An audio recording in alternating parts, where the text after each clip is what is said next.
Welcome, welcome, welcome, one and all, to yet another episode of WhickTV, a cross-ideological space where we come together to talk about issues both political and cultural, from the silly to the serious. Gang, you guys were hyping without me. You were hype training, and I wasn't even on screen yet. Bravo to you. You are the true heroes. Thank you for the donos. Thank you for the bits. Really appreciate you all.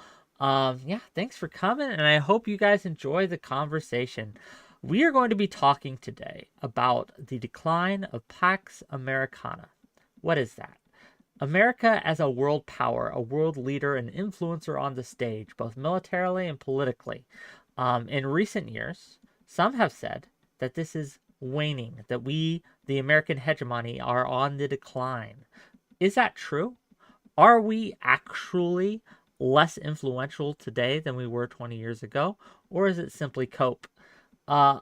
If we are, is that a good or a bad thing?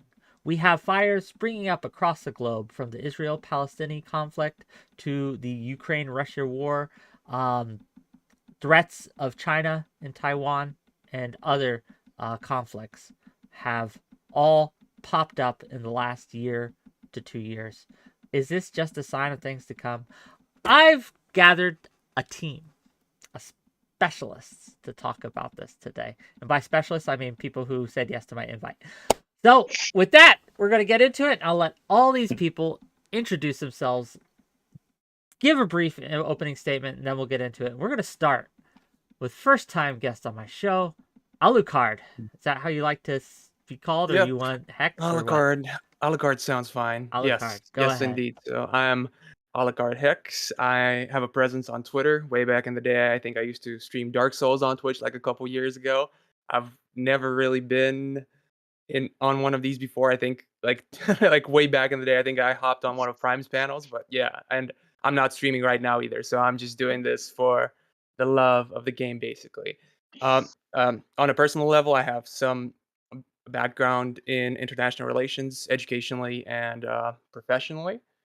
And yeah, my handle is 𝕾𝖎𝖎𝖙 on everything, Twitch, Twitter. That's pretty much where I'm at. As I said, I'm not streaming, but I'll write something in the chat just so you people can find me. And as far as the actual topic goes, so the first thing I want to say is that everything is kind of highly contingent on what we mean by Pax Americana. It's a pretty old definition, and it has kind of been a fairly nebulous concept all along, which is why we say it in a weird, dorky, dead language instead of just speaking American like normal people.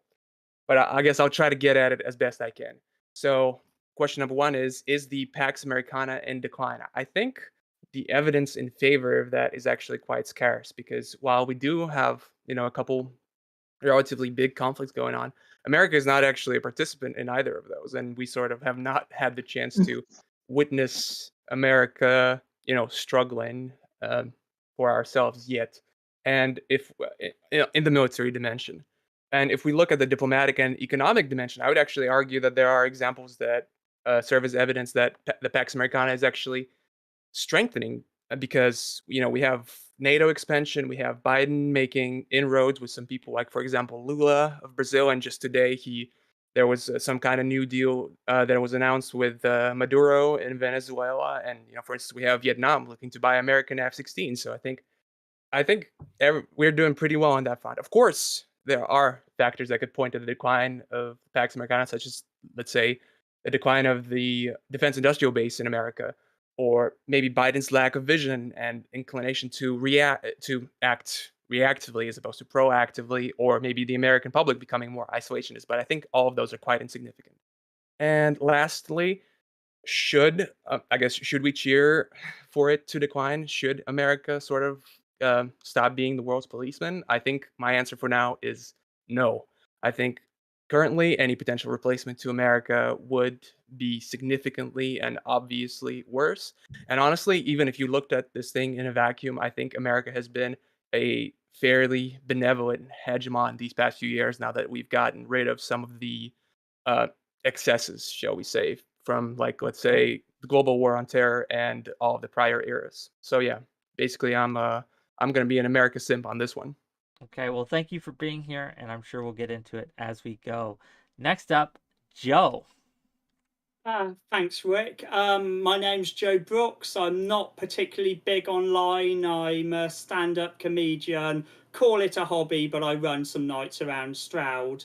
Um, I basically just kind of got into this out of interest. I can't say I have an educational background in anything Pax Americana related. It's purely, well, this was going on and I thought I'd add my bit. So, as far as it goes, I'd say America is somewhat declining in that I feel Europe as a whole is putting a lot less trust in America than it used to. Partly, I think that's because America as a whole, from both right and left, is far less keen to enter military conflicts now. It's acting more as a negotiator and persuader, which I think is perfectly fine, but is understandably weakening its image a bit in that regard.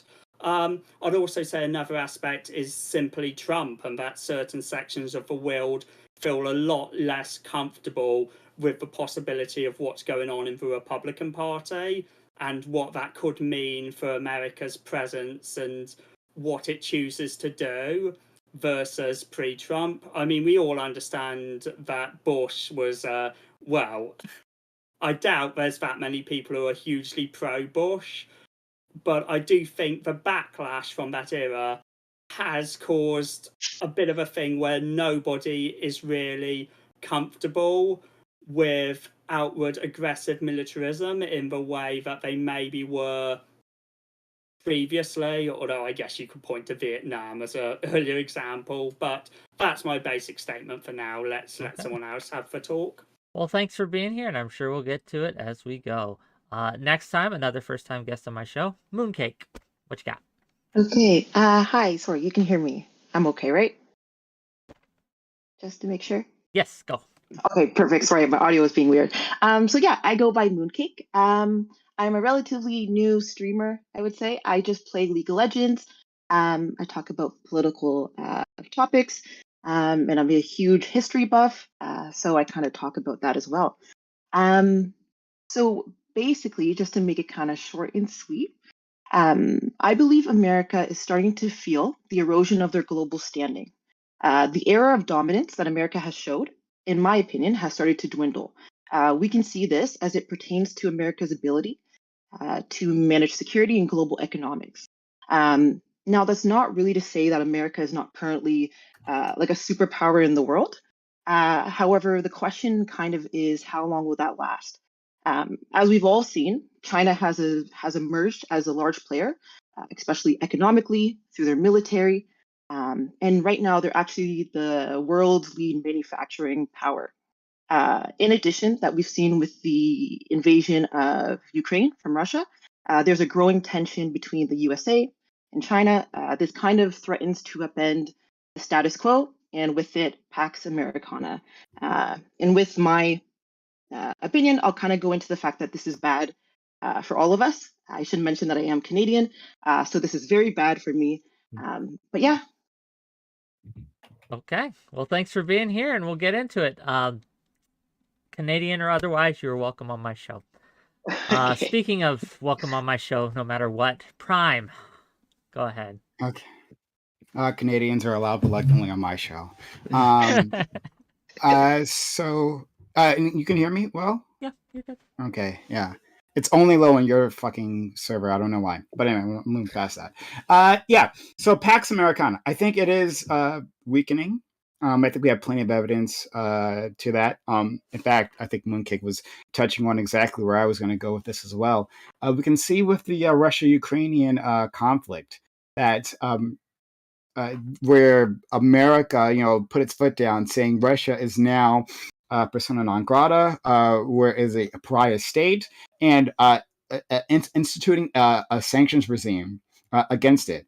That sanctions regime has been ineffective, right? It slowed them down a bit, but Russia and China have created alternate financial routes and trading patterns that we cannot affect. We can see also in terms of BRICS, right? The BRICS country being Brazil, Russia, India, China. Let's see again.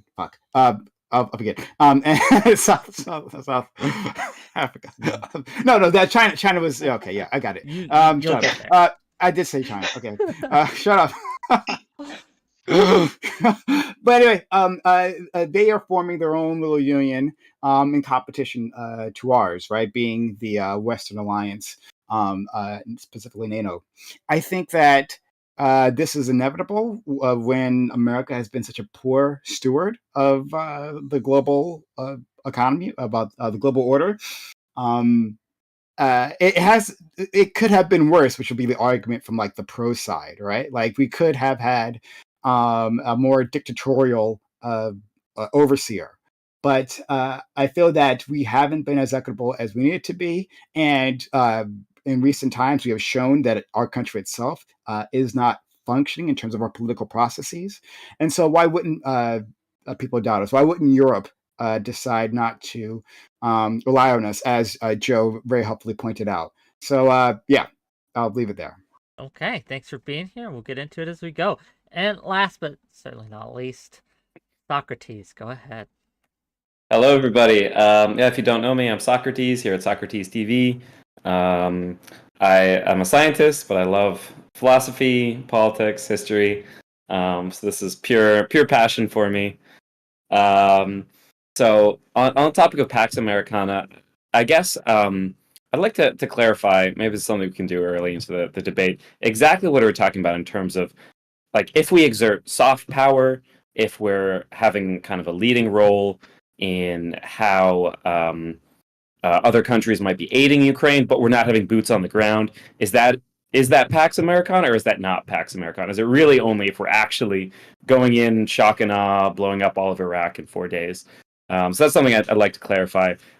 Either way, I was pretty disappointed. I think echoing Joe Brooks earlier, talking about the Trump administration, when Nikki Haley, in her speech to the UN, said that America was officially abdicating our position as any kind of moral authority on the world stage. That was sad to me. And I believe that we exited out of the UN Security Council, if someone can confirm that. I believe that occurred, which yeah, maybe it's not the worst thing because we vetoed a lot of things that we shouldn't be vetoing. So, but overall, I don't think it's good for America to get out of the world stage, to just let China do imperialism for a while. I don't think it's good for us to, given that we have done so much to become involved with so much of the world looks to us, to simply be silent, I think is not a good policy. I think it's important for us to, yes, be better than the Bush administration or other administrations with just our wanton wars, but at the same time, to make statements and to make statements that make the world better. Okay. Go ahead. Floor's open. Yeah. So I think you're exactly right, Socrates, and shout out to you, Socrates. I haven't seen you in a little bit. Hey, buddy. Good friend of mine. But yeah, I just a correction. The U.S. did not exit the Security Council. We didn't. It exited the UN Human Rights Council. Well, I wish that we would exit the Security Council. I mean, but we would never do that. I mean, that would actually be the end of Pax Americana if we actually did do that. Yeah. But to define it, I think is a worthwhile project here, because I would imagine, since my understanding would be that, like, it is like America leads the overall, like, world order and sets the agenda, like militarily, economically, and to a certain extent, minimum expense, socially, right? That we can extend our influence, not just directly when our military reaches out and touches you, but also through our proxies. And being able to rally the world around a cause in the way that, like, other countries generally can't. So when we talk about the Russia-Ukraine conflict, that would seem to me like an example of Pax Americana, where a portion of the world, not all of it, not as much as previously, jumped onto our sanctions regime and assisted us with that. But, like, like I'm been implying that power has been lessening as we go along. And one final thing is that, like you said, like it would be a bad thing for the U.S. to step back and be silent, and then like China do hegemony. I guess like if that's our only other option, then I would agree. But I don't think that's where we're headed, right? I don't think America will like willingly give up its place in the world. Instead, it'll just like steadily wane. And what I'm told from American capitalists is that competition is good in the market. So I'm excited to see that in action. Any response to that, gang? Waning good? Competition for all? Is this what we want to see? Go ahead, Joe. Oh, Joe, then Moon. Go ahead. Okay, No I problem. thought I would briefly bring up an important point, I think, which is a lot of people bring up America's massive military spending as kind of a bad thing. And in some regards, it certainly is on their side. But I do think as Europeans, we maybe underappreciate how much America kind of handles that fairly unpleasant aspect of the First World, which is the military, which is the wars, which is the huge amount of weapons spending. So this is why I think we are seeing a lot of European countries which have either previously always been neutral or have generally not had as much military spending beginning to arm up, because they are seeing that if America generally does pull back, they're probably going to have to get their hands dirty in ways they've previously been able to avoid. Does everyone agree with my definition of Pax Americana, the mooncake? Do you agree with that? Honestly, yes, mostly. I was just going to bring attention to both that European aspect as well, just because, and please correct me if I'm wrong, but I believe the US spends 3% of their total GDP as it pertains to, I think it's military spending. That also could be how much they fund I believe it's the UN. And then I think a lot of European countries, I think it's only 1% of their GDP. So America does take on a big role of being the main person to look to. And I know people see that as a bad thing, but I also see it as a positive, because if these countries rely on America, they'll probably follow their democratic processes as well. The big thing that concerns me that we're seeing is China's military budget keeps rising and rising. By 2030, it's projected to be 5 times larger than Japan's. And that's going to become a big issue. With that, I also think with like the whole, basically just China becoming the issue is just because since China has an authoritarian government and it's under one party, they're basically showing that they can reach the same amount of money as the U.S. without doing it democratically. And I think that shows other countries that they don't have to follow a democratic process as well. They can just do one party and be like, tell their citizens exactly what to do. And I think that's a major issue that we're going to see. What do you think that is going to be the effect? So I guess I'll ask this to the panel as a whole. Do we see that the again, the Armenian situation is coming? There's been reports that Armenia will be invading, as I can't pronounce the name of this country. Azerbaijan will be invading Armenia. Yes. I did not hear about that's that. going to be done soon. There are reports that that's also going to be a conflict that opens up, as well as China looking at Taiwan. Are these the result of the waning influence, or is that simply a coincidence? Like back in the Bush era, back in the days where we would go in militarily and bomb countries for 20 years, we saw conflict, but not on this scale, right? Not to this degree. And do you disagree, Prime? Completely disagree. Like we've always had, like people always. This is like a general thing of like the present being more salient than the past, right? So we'll say like these conflicts have never been this bad. No, they were terrible before, right? During that time and the time before, we've always had these different conflicts simmering. And Pax Americana was never that like conflicts didn't happen. Is that we played a part in shaping them, right? And so I think that our interference into these different conflicts has, like, you brought up Afghanistan and like Iraq. That is an example of when our power waned, right? That we used our power unwisely, and because of that, we caused massive conflicts in those areas that we sought to help or whatever, and a massive destabilization. And the world has seen that we can't like get the situation under control. So I think that undermines us. Yeah. Sorry, just to jump in, I would definitely agree with that. Sorry. I know. Floor is yours. Go ahead. Okay. Sorry, I thought someone else was jumping in. Don't be polite. I was just gonna, go. Yeah. Okay. I was just going to say, I just agree with that quite a bit. I think the biggest mistake America may have made was staying in Afghanistan for as long as they did, because I think over those years, it basically showed the rest of the world that they couldn't get their job done. 20 years, you didn't even do anything. Taliban's still an issue. You were fighting wars you probably shouldn't really have been involved in for that amount of time. I forget the name of a previous U.S. defense minister that mentioned this as well. I think when Obama chose not to go into Syria, that was another part of the issue. And for a really long time, people tried to say America wasn't losing its influence. But as we've seen with, once again, the invasion of Ukraine, China having all those ships in the South China Sea, basically harassing Taiwan, I think a lot of countries don't exactly care anymore.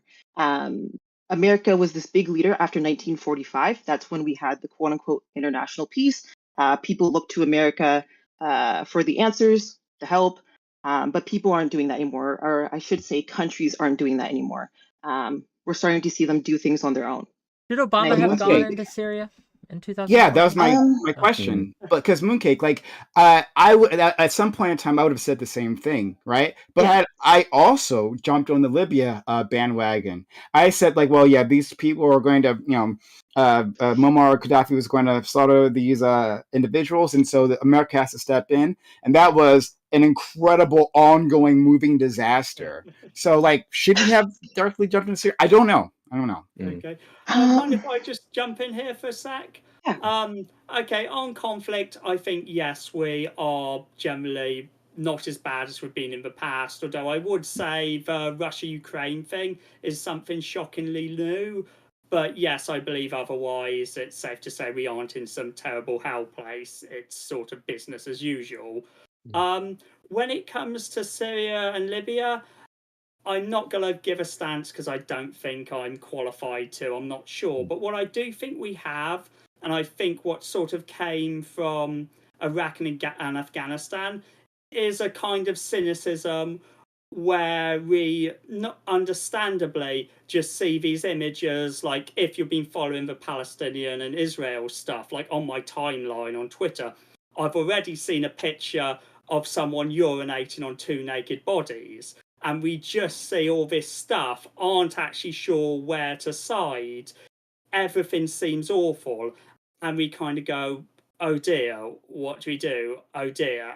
And at that point, I think it's very easy to just want to shut it off and not take any involvement, which in some cases should probably be the approach.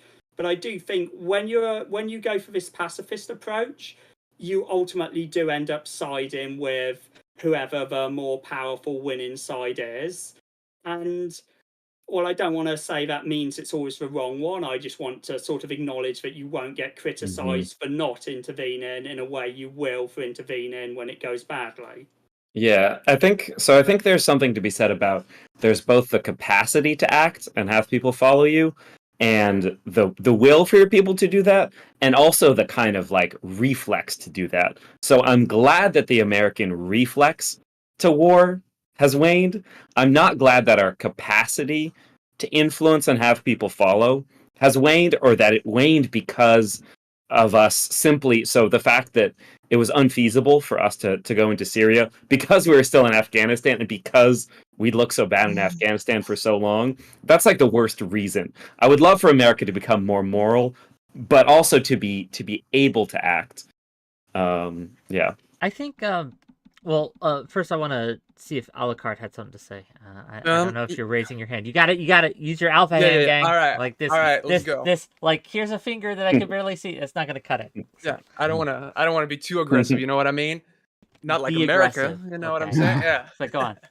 But yeah, so I don't think that like the Afghanistan, Syria, Libya situations were like necessarily evidence of declining capacity per se. I think it's just that all of America's sort of regime change slash state building attempts recently have backfired immensely. We just kind of we didn't really have a good idea of what we wanted to do, and more importantly, we kind of the American public just didn't have the commitment. It's sort of people call like Afghanistan like a forever war, like 20 years wasted and whatnot. But if you look at sort of America's historic successes in terms of state building, it actually took longer than 20 years. Where we look at Japan, we look at South Korea, we look at Taiwan, arguably, some of the best countries on earth, immense successes.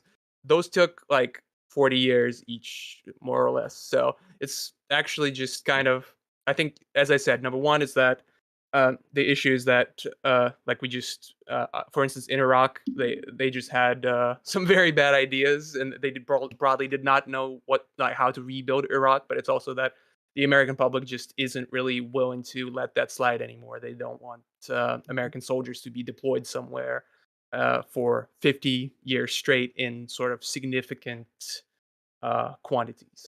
But also, I guess to go back. Oh, Or I guess if you want to jump in, Mooncake, I'd be glad to. no. It's okay. Go ahead. Okay, I guess I wanted to also go back to sort of 𝕬𝖎's original question way at the start of all of this. Sort of, are all of these ongoing conflicts evidence of the decline of Pax Americana? And I just want to go through them one by one. So let's do Taiwan, China. That's a 70-year-old frozen conflict. Let's do Israel-Palestine. That is also a 70-year-old not so frozen conflict.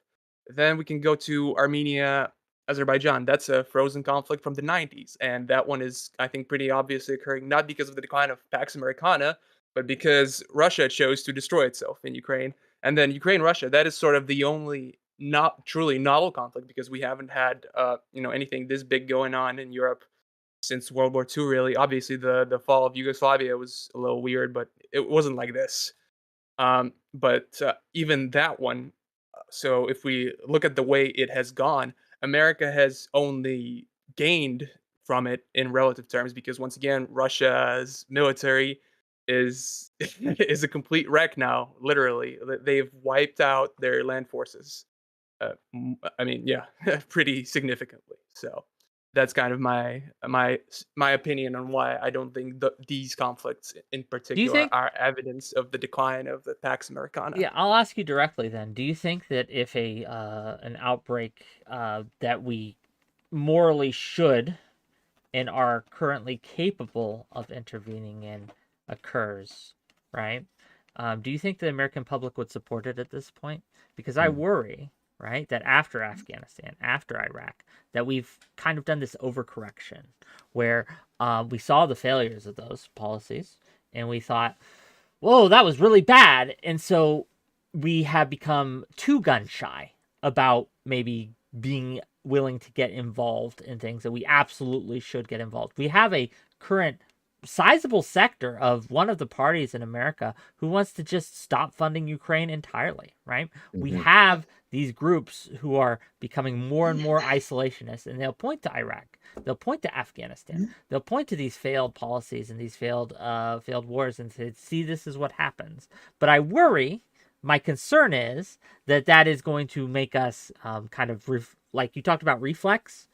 Instead of reflexively going in, we're going to just do the opposite problem, which is reflexively shy away, and that's going to be an issue, right? Yeah, I do think there's a stronger isolationist trend overall in the U.S. than, I'm not that old, but what I would imagine probably since before World War II. I don't know if it's kind of at its high point, and I think. Yeah, I do think it is a problem if, first of all, for a state in general to be obsessed with security and nothing else, which is where it feels like a United States with a security budget, a military budget that keeps increasing, but isn't getting involved in conflicts directly and just wants to kind of be a porcupine. And it feels like even our Israeli policy is almost just related to security.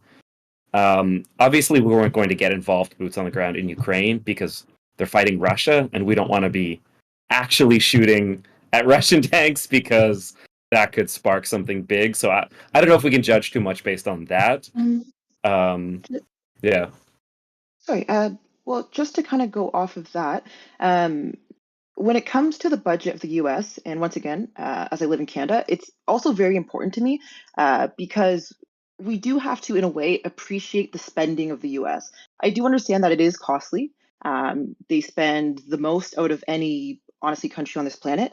But I think so many of us rely on the US for that fact, right? No matter what happens, they're the ones with the biggest budget. We need them to be the superpower. They're supposed to, especially after 1945, the US was founded on its democratic and fast forward ideas, right? They were like one of the big countries to show like this is what society should look like. Capitalism, every individual for themselves, right? So we were moving in this democratic way, and we wanted other countries to model that basically after the US. So just to touch on that, I just want to also go back to the Syria thing. So I do agree that if Obama had gone in at that time, there could have been quite a lot of miscalculations. But I think part of my issue was you already had this losing war, which I do agree, in Afghanistan, but then to not go into Syria and have 400,000 lives cost because of that, when he was arming people in Syria at the time, he just wasn't doing strikes or anything. I think it kind of showed other countries like North Korea, Iran, oh, the US really isn't going to touch this. We can probably go farther because the US doesn't want to get involved. And I think that's when we also started to see the influence of the US go down, right? I know everyone's thinking, well, we don't want all these wars, we don't want giant wars. But if you're going to be that major superpower and you're going to be the face of a free democratic society, you do have to take up the responsibility of helping other countries. And I do think it's kind of a America's military cost protects your free healthcare. But yes. Exactly. I have, oh God, I want to reply to all of you because I have big problems. Yes, all right. same. Well, one at a time. First to Wick, the bane of my existence. Republicans, I think. I think you said something about like how Republicans don't want to fund the wars, right? That's what you're There's a alluding segment to. of the Republican Party that's becoming more and more isolationist. Yes. So I would say that of the Republican constituency, yes. But Republican politicians, I think, have all the incentives are there for them to fund the defense industry. I don't think anything has actually changed there, except that they're responding to that constituency. But I just want to say that because there's a difference, right? There's a difference between what the voters want and what the incentives are for like America's leadership. And so those incentives are still the same. And I believe that the isolationist Republican base can be shifted if necessary. So I'll just put that out there. In terms of what our friend Alucard said previously, he talked about how Russia's questionable success in Ukraine has been. And an example of Pax Americana not waning, I don't see how that works. One, Pax Americana isn't just like our name is in the title, but it's not just us, right? The way this world order works is that it's a collection of like the stronger economies working together to impose their will, led by the U.S. And so I don't think we should look at it as like a unipolar leadership, right? Instead, we should look to groups, right? Like, so we operate through NATO, is how America exerts its will. Then I think we should compare it to like BRICS, which is up and coming. The fact that is getting so much traction, they just let in more countries. I think that's where we should look at, rather than like the individual nation of Russia, which has like a tiny economy compared to like its military spending and all that. So I'll put that out there. Lastly, to our friend Mooncake here, I like again, Syria is such a tough question, and like you saying like, well, America should have gotten involved, but like, what does that involvement look like, and what does like helping another country mean, right? Because in this case, would have been knocking over the dictatorship, right? We've been knocking that over. Is that helping the country, right? What if we helped him? And I don't think he would like Bashar al-Assad as a good person, right? What if we helped them stabilize this country, right? Like quell the uprising and then maybe provide resources so the uprising doesn't happen again. Like, what does that look like? Yeah, go ahead. Oh, sorry. Oh, I was just going to say, I guess what I mean is, and I know it is a very complicated topic, so it's not as easy as, okay, just send in a bunch of soldiers. I do acknowledge that that's not exactly the best idea because of what was happening. But I do think airstrikes, I just think the fact that they were also using, what's the word? Sorry. Like gas Chemical weapons. weapons. Sarin gas? Yeah, Was it sorry. sarin? Thank you. Yeah, chemical weapons during this is very, very concerning. We let almost 500,000 people be murdered, and we basically watched it happen. And I understand we had an issue going on already. But once again, if you're going to be that face of a free democratic society, you're going to be the biggest military spending. I do believe you have a responsibility to the rest of the world. I Then do believe there were ways. Oh, sorry. just real quick, because in that note, do you think we should be directly involving ourselves in the Israeli-Pakistan conflict by that same... Palestine. Sorry, Palestine. Sorry, Wick's got some Israeli-Palestine conflict. Yeah, wrong. Like, oh, country shit. for No, those. sorry. So I'm not willing that into the existence. Please, Let's hope universe, not. don't listen to me. But I was like, oh, the fuck. Israeli-Palestine conflict, some would argue, is we're watching people just get murdered, right? So should, by that logic, we step in, if that's your stance? honestly, in my opinion, yes. I do believe even Canada, I On do which believe as well side? should step. See, now this is where we start to get a little complicated. I think the big issue is what's happening now is going to have an effect for generations. That's just it, period. There's going to be long-term detrimental effects. What Hamas did, unspeakable acts, right? The same thing that Israel is doing as well now, killing Palestinian citizens, horrendous acts. I think at this point, a government needs to step in, that being probably the US, to mitigate loss on all sides. Personally, that's what I believe. I know it's obviously harder. It's easier to say than to do. But yeah, I do believe we should be involved.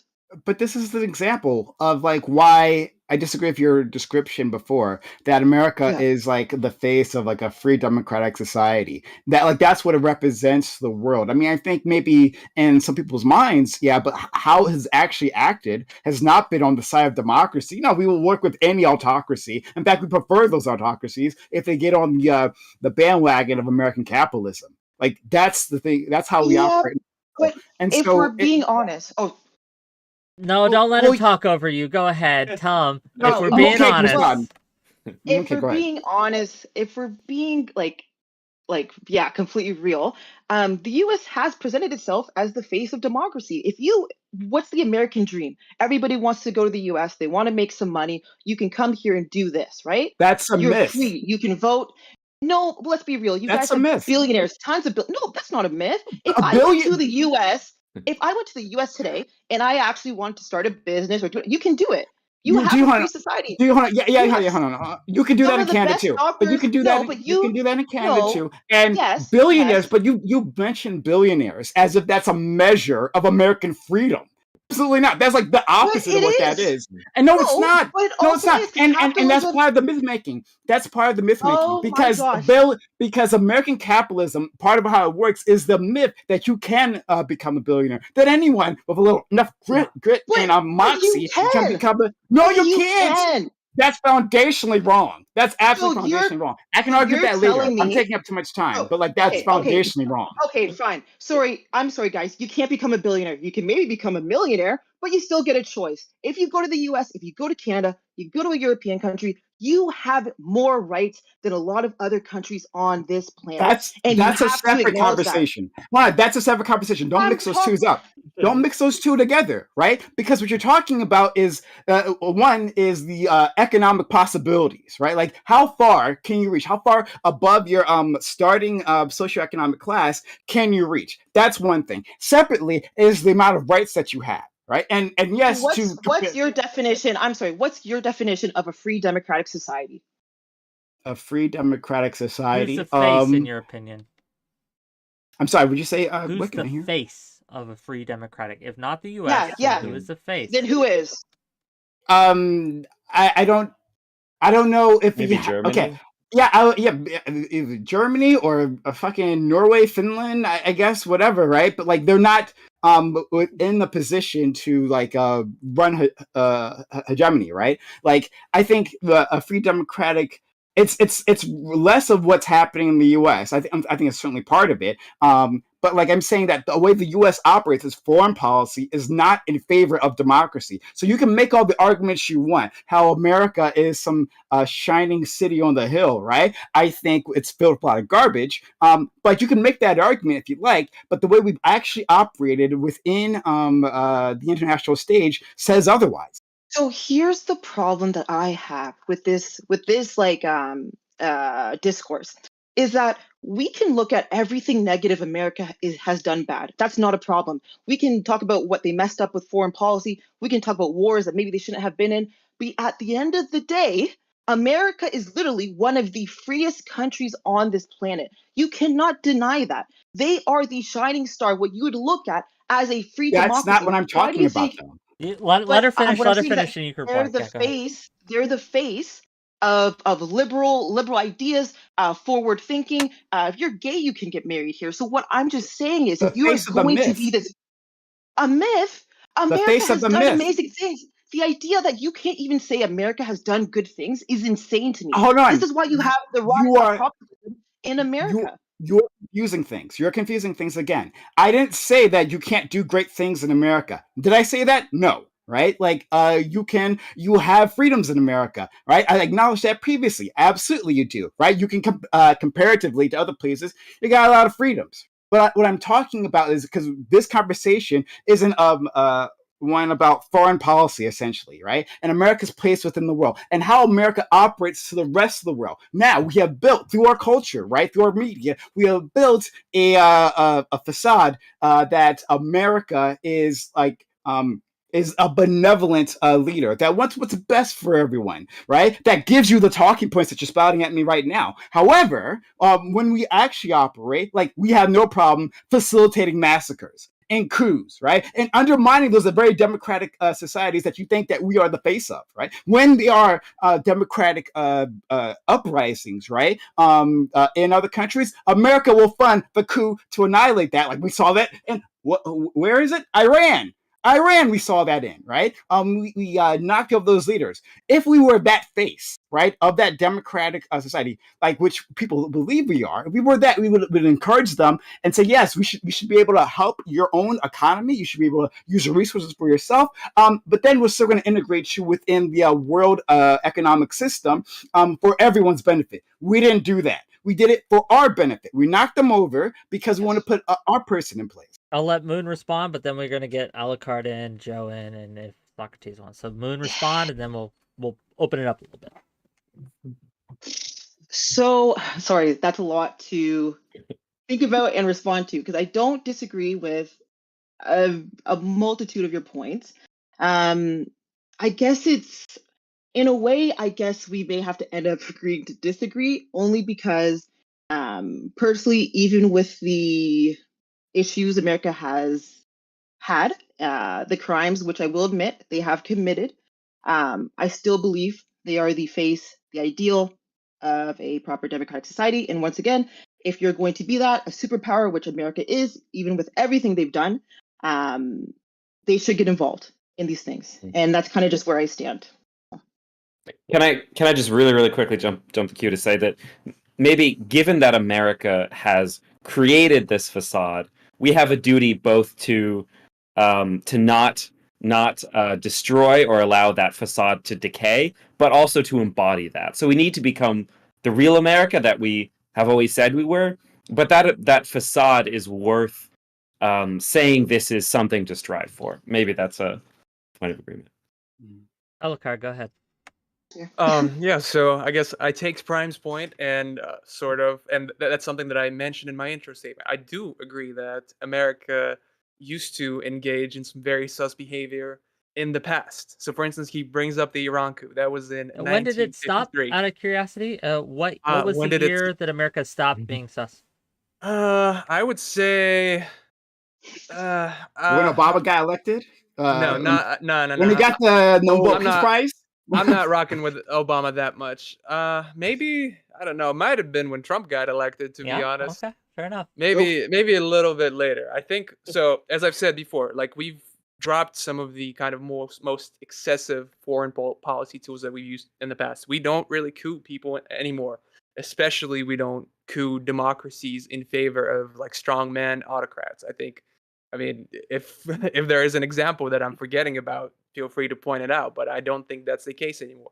We don't do regime change. We don't do state building. We don't do big occupations. So right now, at this current moment, today, U.S. foreign policy is largely sort of focusing on positive engagements. Or, I mean, I guess we still do sanctions, but generally speaking, so we influence countries with economic incentives, like sanctions or I don't know subsidies, aid, etc. We do security agreements like NATO or like the stuff we have with Korea and Israel. And what else? There was some other pillar that American foreign policy rests on. Oh, arms supplies. So that's the thing that we are doing with Ukraine, what we're about to do with Israel and with Taiwan. So I think as long as America sort of sticks to these three pillars, at least I think America will remain a fairly benevolent hegemon. Now, in some cases, I might advocate for some more aggressive actions, but at the moment, I would say even where we are Well, I'll ask you the today, same I think. question I asked Moon. Given, right, that we are to be protectors of the world, protectors of the free world, protectors of civilians, innocent lives, as much as able, should we step in directly to the Israeli-Palestinian conflict? All right, I'm sure I can answer that. So, as it stands right now, while it's just Israel and Palestine, frankly, I don't see what we would even do there. Israel has no problem dropping thousands of bombs on Gaza on its own. Its special forces will go in and try to rescue the hostages, smoke out And you're for Hamas. I that? think so I'm for some of it. I think maybe they need to chill out with the bombs a little bit. But and I guess so. Even in that, America has not intervened directly, but it has been sort of a benevolent force insofar as they're slowly dismantling the blockade. They got Israel to turn the water back on in South Gaza. They got Egypt to reopen the border crossing so that at least foreign nationals could evacuate. And I think maybe America got them to sort of postpone the ground invasion of Gaza so that more civilians could evacuate, although it's a little bit unclear with that. But lastly, I'll make one final addendum is that if all of this goes off the rails, if Israel starts its ground operation, and then we have Hezbollah, Iran, a bunch of 14 spin-offs of Al Qaeda all jumping in to attack Israel, then of course I would support America going in. It will be it will be a very bad situation. But in that case, of course, yes, if it grows beyond just Israel and Gaza, I would, in fact, I would strongly support America going in. Got you. So just to look directly, because the one kind of military action we've taken is to send an aircraft carrier actually next to Israel, and I think Biden is sending a second one. There are two aircraft groups. Yeah, which I interpret basically as just like, hey, everybody else, like, no funny business. We don't want any kind of like larger nations starting to invade. I assume they're not going to like, if Hezbollah ramps up, Biden's not going to make any orders. But if like Iran or somebody obviously went in, then I hope that doesn't happen. So far, in terms of at an influence and kind of social, political level, to my knowledge, Biden has only spoke out about the Hamas attack. He hasn't made any comments about the Israeli retaliation other than basically kind of general support. My position in terms of this is kind of a unique situation for the U.S. to have influence because we give so much money to Israel specifically for defense. So even though the political will in our country is so fucked when it comes to Israel, that this will likely, not happen for a long time. What I would really want to see is American politicians start pressuring for the American defense aid to Israel to be contingent on ending human rights abuses. So right now, be like, hey, you guys got to come to a ceasefire. You've got 10 days. If you don't do it, it's like $1 billion per day that we've taken as ransom that we're not giving you next year. And obviously, for a long-standing time, I would like to see that with respect to settlements, but there's a current crisis right now. So America could have a huge influence without even having to involve anybody else. We're not going to do that because we're deranged when it comes to Israel in America politically. But yeah. Can I go after Joe? Sure.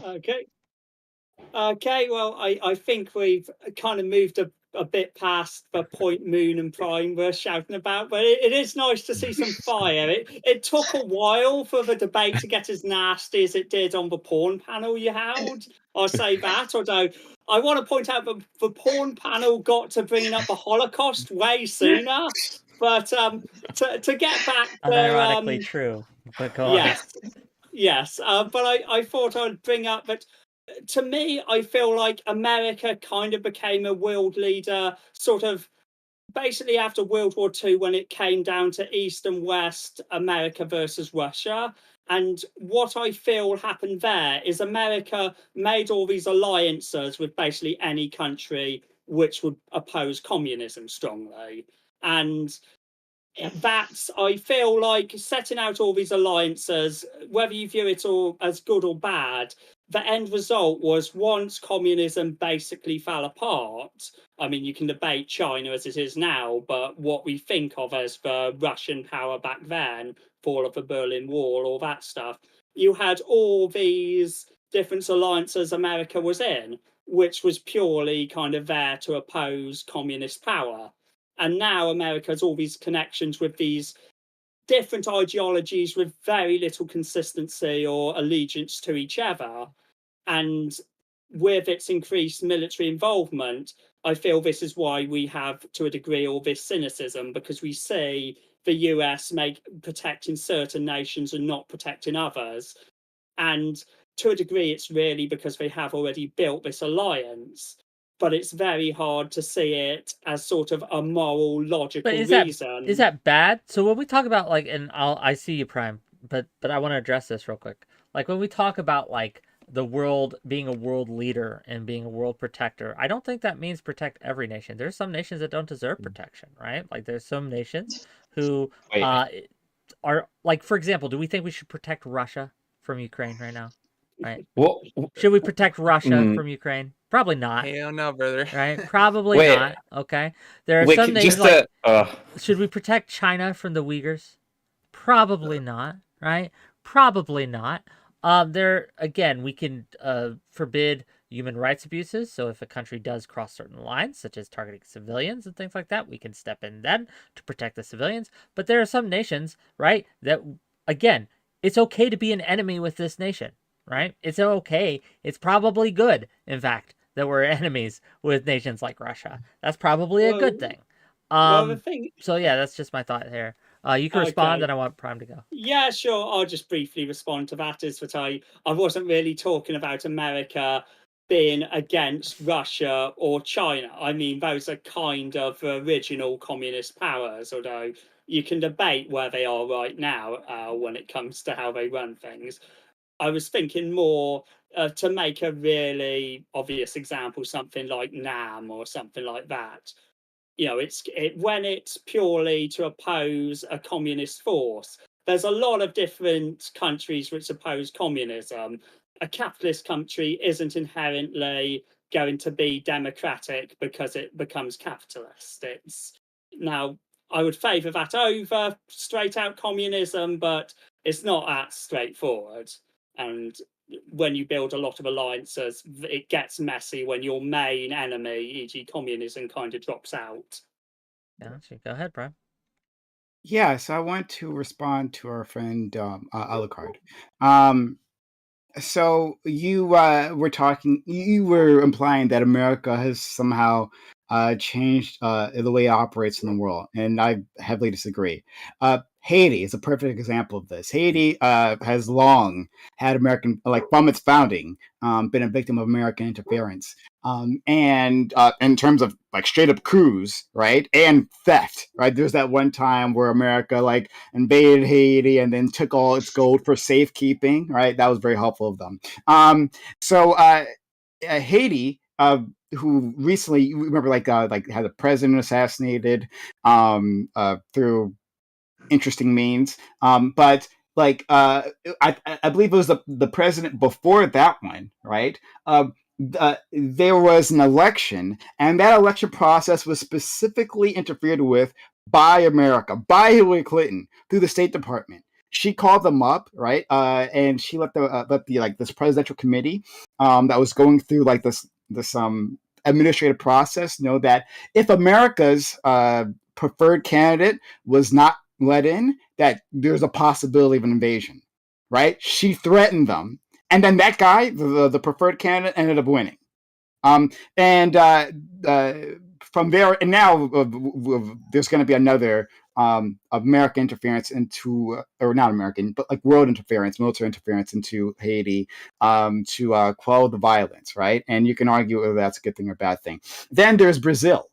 Brazil had been talking about creating its own separate non-dollar backed currency in coordination with other countries. And then who threatened them?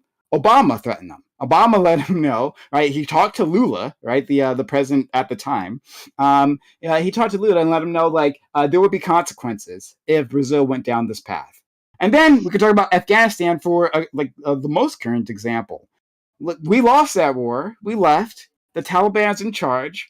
And what does the U.S. do? It holds Afghanistan's money, like their money, not like our aid money to them. Their money, it holds them hostage when they're dealing with a litany of crises, not the least of which is the a food crisis, where like a massive percentage of the population is food insecure at this moment. And then, of course, there's the tens of thousands that just died from the earthquakes that happened like a week or two ago.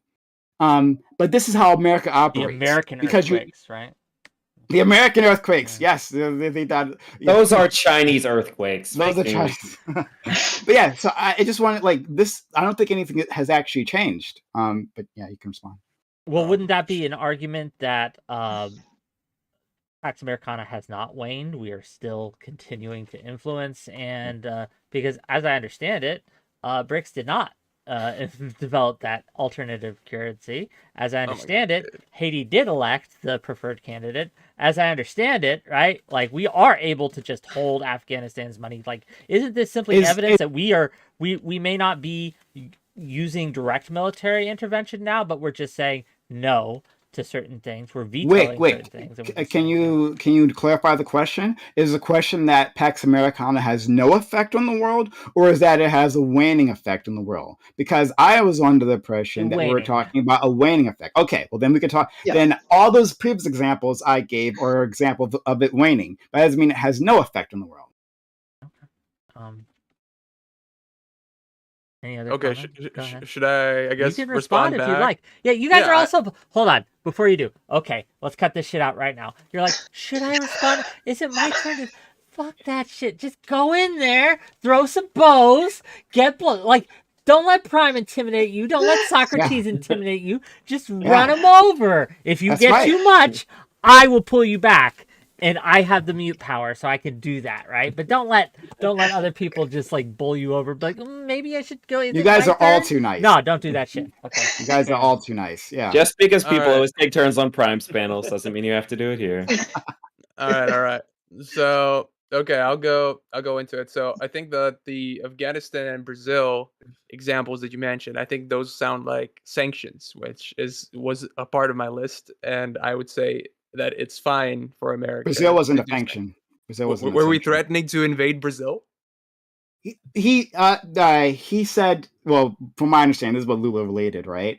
That there would be like possibly military consequences, just like consequences. America would strike back somehow if they had gone through with this. So I don't know exactly what he would have done, but like it wasn't simply like a sanctions thing. But the point is that like, but and to separate it from sanctions, I think is itself a problem, right? Because and I fell down this trap as well, to think that, well, sanctions are the kinder, gentler way of doing things. When people literally die, like they've done studies about like the sanctions on Iran. And what the effects of that had. And there's like excess deaths from like lack of medical supplies. Like those people have died. Economies fall apart. It causes instability, which can cause violence, which takes lives. Right? Like that. The sanctions regime is simply a gentler way of doing things. And so, an example of a benevolent United States, I don't think is actually the case. But it's an economic warfare rather than military. Do you think Boost. the U.S. doing those things, do you think it's inherently all bad? Like it's just all bad? Which things exactly you mean? Kind of like what you mentioned. So, for example, the thing with Haiti, getting involved with Iran. So the things you were just kind of discussing before. Do you think overall it's just all of it's bad? Us knocking over Iran's democratically elected president, yes, 100%. That was bad. That was awful. That led to the to the revolution. With Haiti, all of America's history with Haiti has led it to where it's now the poorest country in the Western Hemisphere, with disastrous conflicts on the people. Yeah, I think that's pretty horrible. And like the people they put in charge are the ones who are friendly to American capitalism, But which tends to the fault be. of Haiti is not just on the U.S. though. You can't just put that strictly on the U.S. There are European countries involved in that as well. 100%, yeah, but they're part of the. Agreed, but at least now they're part of the Western Alliance. So yeah, the part of Pax Americana. And would you say? And I guess another question would be: would you agree with, I guess, the intervention in Haiti now, or would you still be like, that's probably not a good idea? Or do you think now would be appropriate? Yeah. So that's like I said. What I was trying to allude to is that like that's a gray zone. I like from my understanding of the violence in Haiti, there needs to be some level of intervention. That they need help, but the people themselves, at least, there's been a lot of protesting from people on the ground saying we don't want that. Right? That when there was the last time they introduced those peacekeepers, they were violent, they raped, they exploited, and they introduced cholera to Haiti. And like, was it 10,000 individuals, if I'm remembering correctly, died of cholera, that a disease previously unknown. And so they're skeptical of another intervention. I don't know what the proper answer is. I guess because after when the U.S. went into what's the name of the country? When all those soldiers died. Sorry, you guys probably know what I'm talking about. There's so many. There's so many options. I mean, Vietnam, where all those soldiers died. Sorry, Black Hawk Down. It was Somalia. from there. Somalia. Yeah, Somalia. Sorry, I apologize. All good. After the U.S. went into Somalia, and that obviously did not go very well. With what's happening with Haiti now, I do know the U.S. asked Canada to go in. The big issue was, and I do agree with you, Prime, that some people were saying, well, we don't really want intervention, but then you had other people begging for intervention. Right now, Haiti is under the control of gangs, very vicious gangs. They're not just committing it's like major atrocities, sexual violence against kids, anybody in that country, right? They're shooting, killing anybody they can. They're hoarding the food. People are starving to death. And I think at this point, as countries as successful as ours, I do think we owe something to these countries that I do admit we have messed up, to go in and fix this. And I understand it is more complicated than just going in and fixing it. However, I do think it is our responsibility, especially as if we're going to keep international peace, which I think Pax Americana is about. I think we have to show that. We can't just. Oh, sorry. Go ahead. Sorry. Go ahead. No, keep finishing. Yeah, it's pretty nice. But I agree. But I agree with you. But I look. You're new here, right? And eventually you'll know to like just tell me to go fuck myself. But like I said, this one is extremely complicated, right? Like from my perspective, I think there should be military intervention. But is that it?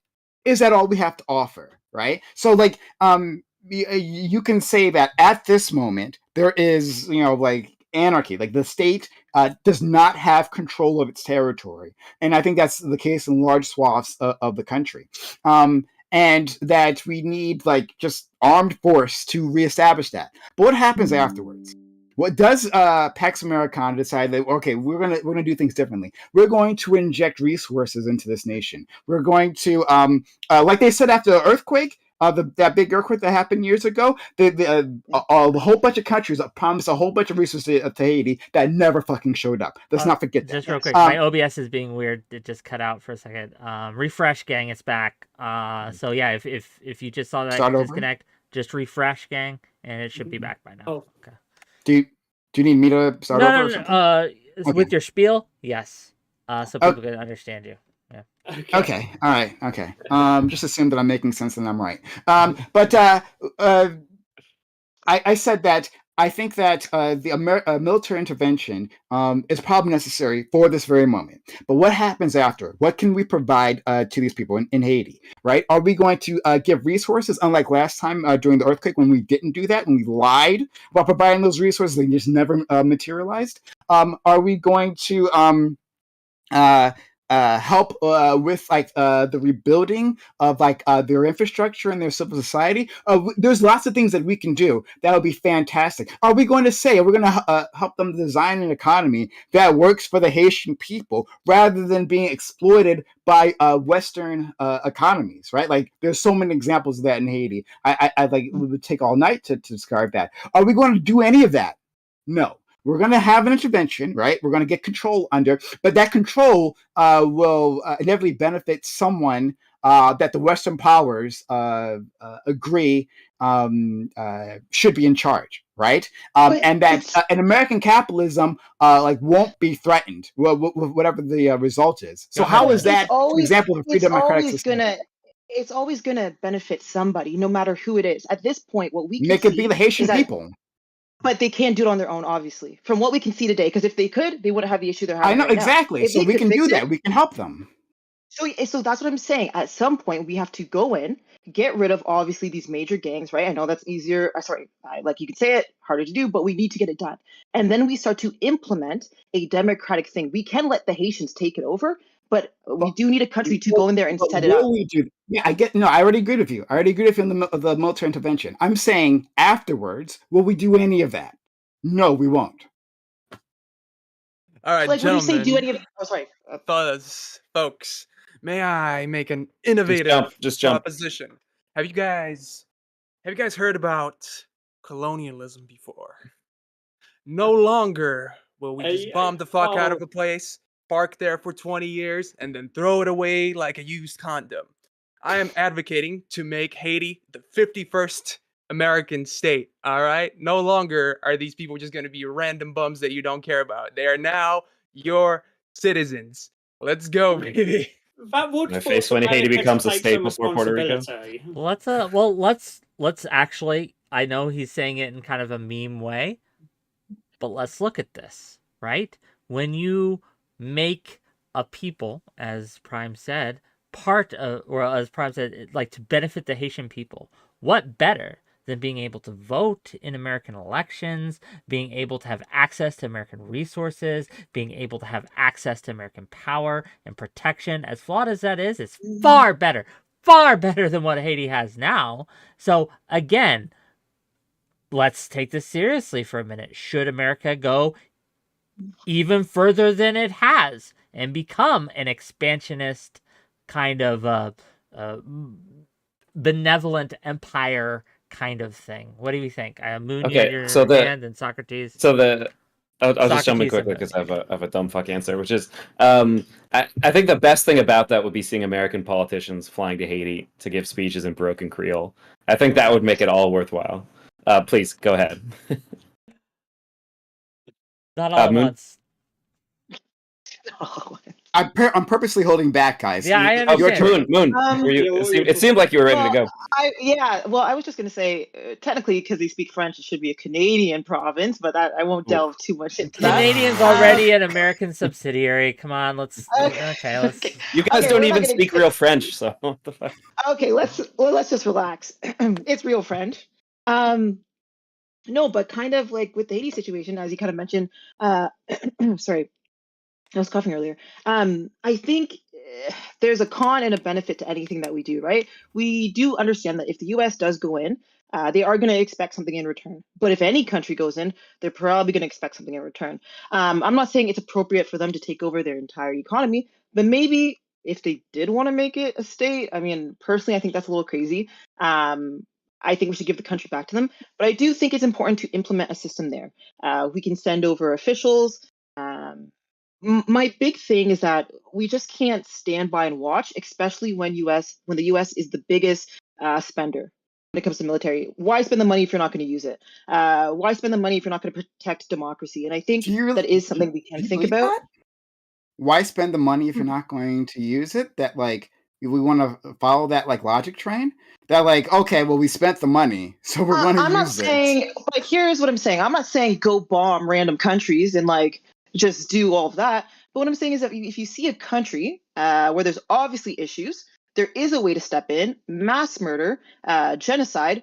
Why wouldn't you step in? And it is a country that could benefit the U.S. So why wouldn't they want to step in? I think there are pros as to why they should. Not only that, the people of that country would probably be very happy as well. They're going to love America. If not anything, I think a lot of countries like to be loved. They want to be the countries people want to visit. They want to immigrate to. And I think that is an important aspect. Joe, you had your hand up. Oh, yes. I was gonna say, I mean, you two get into it a bit, and then I kind of lose my place. But I was gonna say, well, yeah, I come from a country which has a bit of a history of empire building, and which has a bit of a history of that sort of falling apart. So I would say, should America make Haiti the next state? Well, I'm gonna say I'd be very cynical if it decided it was gonna try it, but it would be interesting to see, and it would be nice for states to actually have to take some responsibility for a country, as opposed to just parking troops there and like hoping it just kind of works itself out. So it would certainly be a very interesting experiment. Why did Sir, colonialism gang in why, the house? Let's go, baby. So the only reason, though, hold on, but like this is important. Like, let's talk about. So I think it would be interesting if America, like, made moves in that direction, only because it'd be a mask off situation. Like, yeah, we actually don't give a fuck about your nations. Like our interventions are for our own benefit. So fair enough. But like, let's understand like how like states become states. Like the history of that. Like the history of that is that we send in colonists, right? We can call them settlers, right? Let's just call them settlers. We send them white settlers to these areas. Yeah, immigrants. And anchor babies. And when they've reached a certain amount, like a majority, that's when they're eligible to become a state, right? Yeah, like Mexico's doing with us, sending immigrants into our state and taking it over. Yeah. You nailed it. But like, so, and this makes sense, like, if just like how demographics is going to work. You're going to have a native population who's not going to like this, right? Who wants a thing called like autonomy and sovereignty, right? Fuck that. And so you send good Christian white individuals to take over that territory, and then they vote themselves into becoming the state. That's like the pattern throughout American history. And so what that would look like is that we would send, again, settlers to these neighborhoods, maybe like clear out like the indigenous native population, like arm those settlers to protect themselves, because that native population is going to have a problem with that. And then eventually, after taking over the apparatus of the state, right, like the of the country, then they will vote themselves in to become the 51st state. So great. This just honestly I was memeing a little bit with what I'm saying, but this does sound like if we just replace the words and we use different words, it sounds like a Republican anti-immigration screed, right? Like they're coming in to take our jobs and outvote us and replace Wait, us. wait, right? wait, wait, hold on, wait. Wait, one second, wait, hold on, 1 second, wait. Like, I hope you're not serious about that, right? Because what I was describing, of course, was the Israeli-Palestine situation. I hope you got that. Like, did you get that, or maybe yes? Okay, so I again, wasn't sure. what is the difference between an immigrant and a colonial settler? When there's actually a policy behind it, right, and a state apparatus that supports the takeover of that territory. Yes, because Mexico isn't actually trying to take over the states, right? South America isn't sending a bunch of immigrants with the hope that they change the characteristic of the United States, right? And then the South America, Pax South America will rise to the top, right? That's not what's happening. So let's not pretend. Let's not like dabble in those racist talking points, right? Like not even memeing. I just wanted to say, I was going to have a joke about how Viktor Orban was going to take over the UK by forcing all of Hungary to flee over here, which they are doing en masse. But like Prime, you've kind of ruined it by explaining how immigration policy kind of actually works. Prime so just just backing up a little bit to what America has to offer other nations. So when we went into Afghanistan, when we went into Iraq, what I feel like we did was like an advertisement for the military-industrial complex. We're like, we can blow this shit up so quickly. We didn't have the capabilities for nation building. That wasn't a tool that we had developed that we could bring. What we could bring to Haiti, maybe we can have like, kind of a level of like UN peacekeepers and just try to keep people from like actively killing each other. But what we've demonstrated is that we don't have a lot to offer in terms of real expertise beyond just sending in money, basically, which I think is not a sustainable business model. So I think there's a world in which America dedicates some kind of effort to building an expertise, and maybe that starts with going to some country that there isn't like a massive economic gain. It's not a proxy war, just a genuine humanitarian issue, and saying, okay, let's build some expertise in helping this country recover and gain autonomy. And just to finish that up, there's I think Haiti could be a candidate, but just to say you might have a very cynical point of view where you say, okay, well, military, it's for like fighting shit, or maybe we want to take shit over. What good does it do us to have the expertise in nation building? I think it's like it's a form of power that America has neglected to really like build bridges. Like we haven't if someone can offer a counterexample, let me know. China's building belts and roads. I don't know what the belt means. Somebody can inform me. I know what roads are. But I'm not saying we even have to build it up like a colony in that way, but to show the world that we have something to offer beyond just knocking things down. But I think that's valuable. Yeah. Here's the question though. Oh, sorry, Mooncake, you want to go first? Oh, no, I was just going to say, just to kind of go off that point, is like, and not to talk too much about Haiti, but it just is that instead of just thinking it's colonialism, the idea that if a country could go in and set up a system, and now I'm not saying it has to be a perfect system or needs to reflect directly like we would see here or in the US, but to set up a sort of system and then let the people take it over. I think that those are the first steps to show, okay, goodwill, we're going to help this country out. And also it does build ties, important ties. I just think if we watch it all happen, we're also complacent in it. When that starts to happen, countries will look at us and be like, well, they're not going to get involved. Sorry, say it again? Complicit or complacent? I'm just trying to understand. Oh, sorry, like complacent. I think that's the word I was Complacent using. means we don't care. Complicit means we're responsible.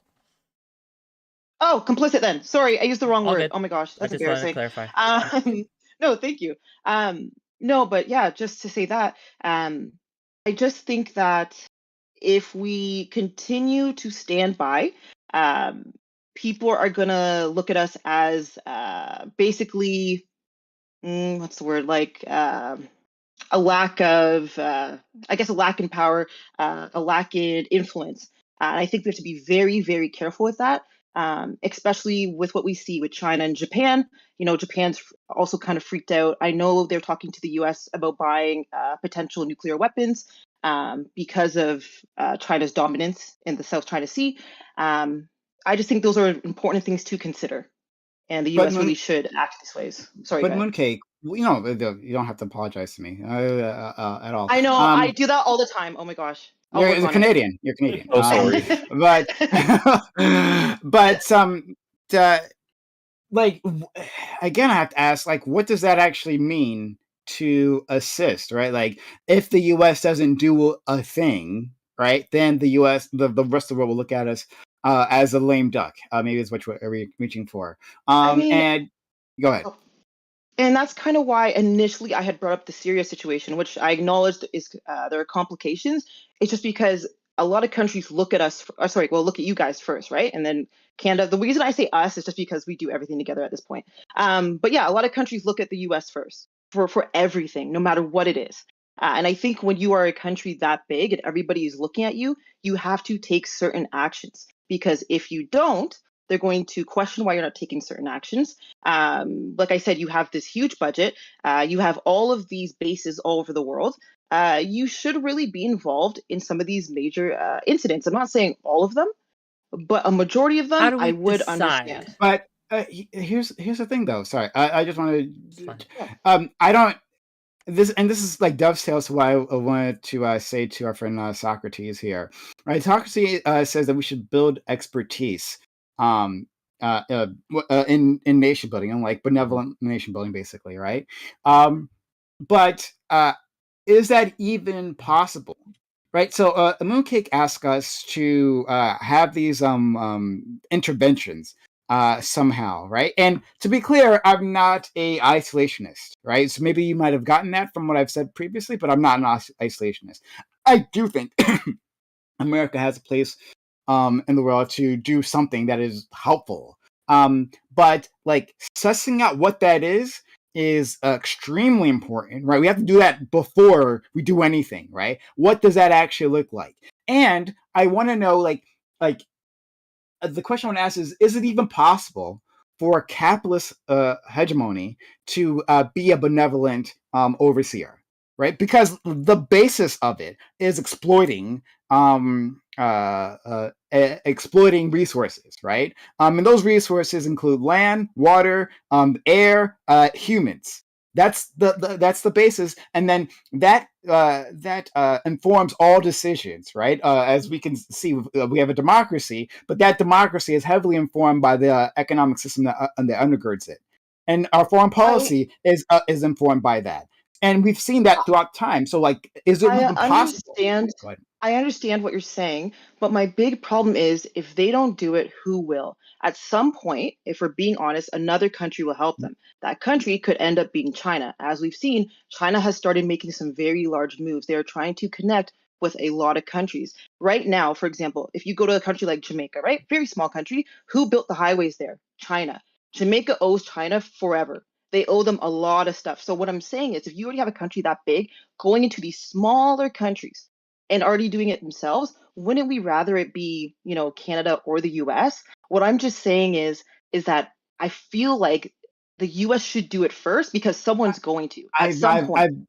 But I've already answered this, right? I've already said that I prefer American intervention, I prefer an American-led world, right? I think that we have the tools within our nation to, I'm hopeful for America. So I think we could change our society, right? We can change the instance. I think that's a possibility.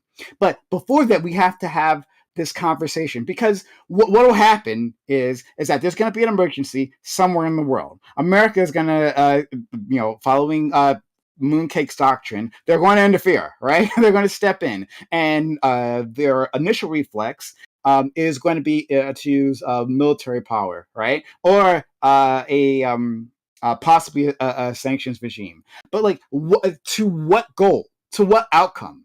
right? Who do we help within this conflict, right? When there's different parties who can't get along, who do we initially help? Who do we ignore? And when does it end? All those things matter. But you can just keep saying, well, America needs to do a thing, right? Or China is going to do a thing. But I like, don't think it what ever that ends, but thing is matters. But I think that's important, and I know it's easy just to go over, but I think that is the most important aspect. Like, Okay, with the Israel, Is it most important that we Just re- interfere, or I that think this we question might accomplish kind of, something? because I'm curious what everyone thinks of this question. I'm curious. I want everyone to answer this briefly if you can, longer if you need. Uh, I think we've all said that at a certain point we should go in, right? Like America should intervene, even militarily. I think we could all agree that there is a point where that should happen, that we think that would be the moral thing to do as well as the strategic thing to do. My question for all of you is, where is that point? At what point do you give the green light, regardless of the exploitative nature of capitalism, right? That we say, okay, not doing nothing is not an option anymore. We have to go in, flawed as we are. Prime, I want to hear your answer first. I want to hear everyone answer. But yeah, then at what point? That we go in. Yep, that we go in. The guns blazing, bombs dropping, no fucks given. We show the world why we don't have free healthcare in America, okay? We show them exactly and demonstrate to them why, we don't have free healthcare. At what point do we do that? Like, I mean, I can just agree with what everyone else is gonna say, right? Like, if there's some massive loss of life that's happening, right? If a genocide, that's what everyone at least is going to start with that on their list, right? So sure, I can agree with that. I'm saying that, like, what happens afterwards? To what end? Do we walk? It's like, so we come in and we bomb the Shah of them, as our friend Wick would like to do, right? Showing America doesn't fuck around. Great. What happens the day afterwards, right? As the craters are cooling, right? Then What the does other America bad do? guys in the world think fucking twice. That's what Yeah, happens. We but make what an state do we- example. It should be American bombs, is what you're saying, Wick. Yes. But what state do we leave that country in? Right? American Like, do we? Yeah, American crater. Do we leave? Is it like a Libya situation? And this is like one of the reasons I'm very skeptical, because I was one of the ones, like I said previously, who was in favor of going into Libya. Right? Like, Obama convinced me, we got to do it. We got to go in. And then we did go in. And now, currently, there's old school, modern day slavery happening in Libya. That's just a thing that happens there now, right? There are slave markets where people are traded back and forth. When there's like a flow of immigrants from other African nations, like trying to go to Europe, you're aware of that, right? As they're going up, there's Libyan slave traders who grab them and put them into markets. That's the thing that happens because of what we did. So tell me, Wick, what happens after that? That matters. It absolutely does matter. But to do this kind of Xenos arrow thing where we're like, well, before we get to that point, we have to consider how we get to half that point. And before we do that, we have to consider how we get to half that. Like, we can fix these problems, but doing nothing is not a solution, because as bad as it is in Libya, had we not gone in, would it not be worse? I do not know, right? I'm dubious. Oh, but... Prime, just no, you're kind of like cutting in and out. Yeah. Well, but I want to get other people in too. I want to give Alucard a chance. I want to give Moon, Joe, All right. and Socrates. Go ahead. I can go ahead if nobody else wants to jump in ahead of me. Just go. Just go. All right. So I think, I mean, I wouldn't necessarily even look at whatever, crazy event might be going down anywhere. I'll just say, hey, America should go in wherever we can get a good return on what we were doing. So, like, in Ukraine, obviously, we are investing sort of relatively abnormal amounts of money for this historic time period, but we're getting great return on it. And at the same time, for instance, on the different end of this, we have the Armenia-Azerbaijan conflict, where for America to intervene directly, it would require sort of putting ourselves through a ton of hoops, and it's not.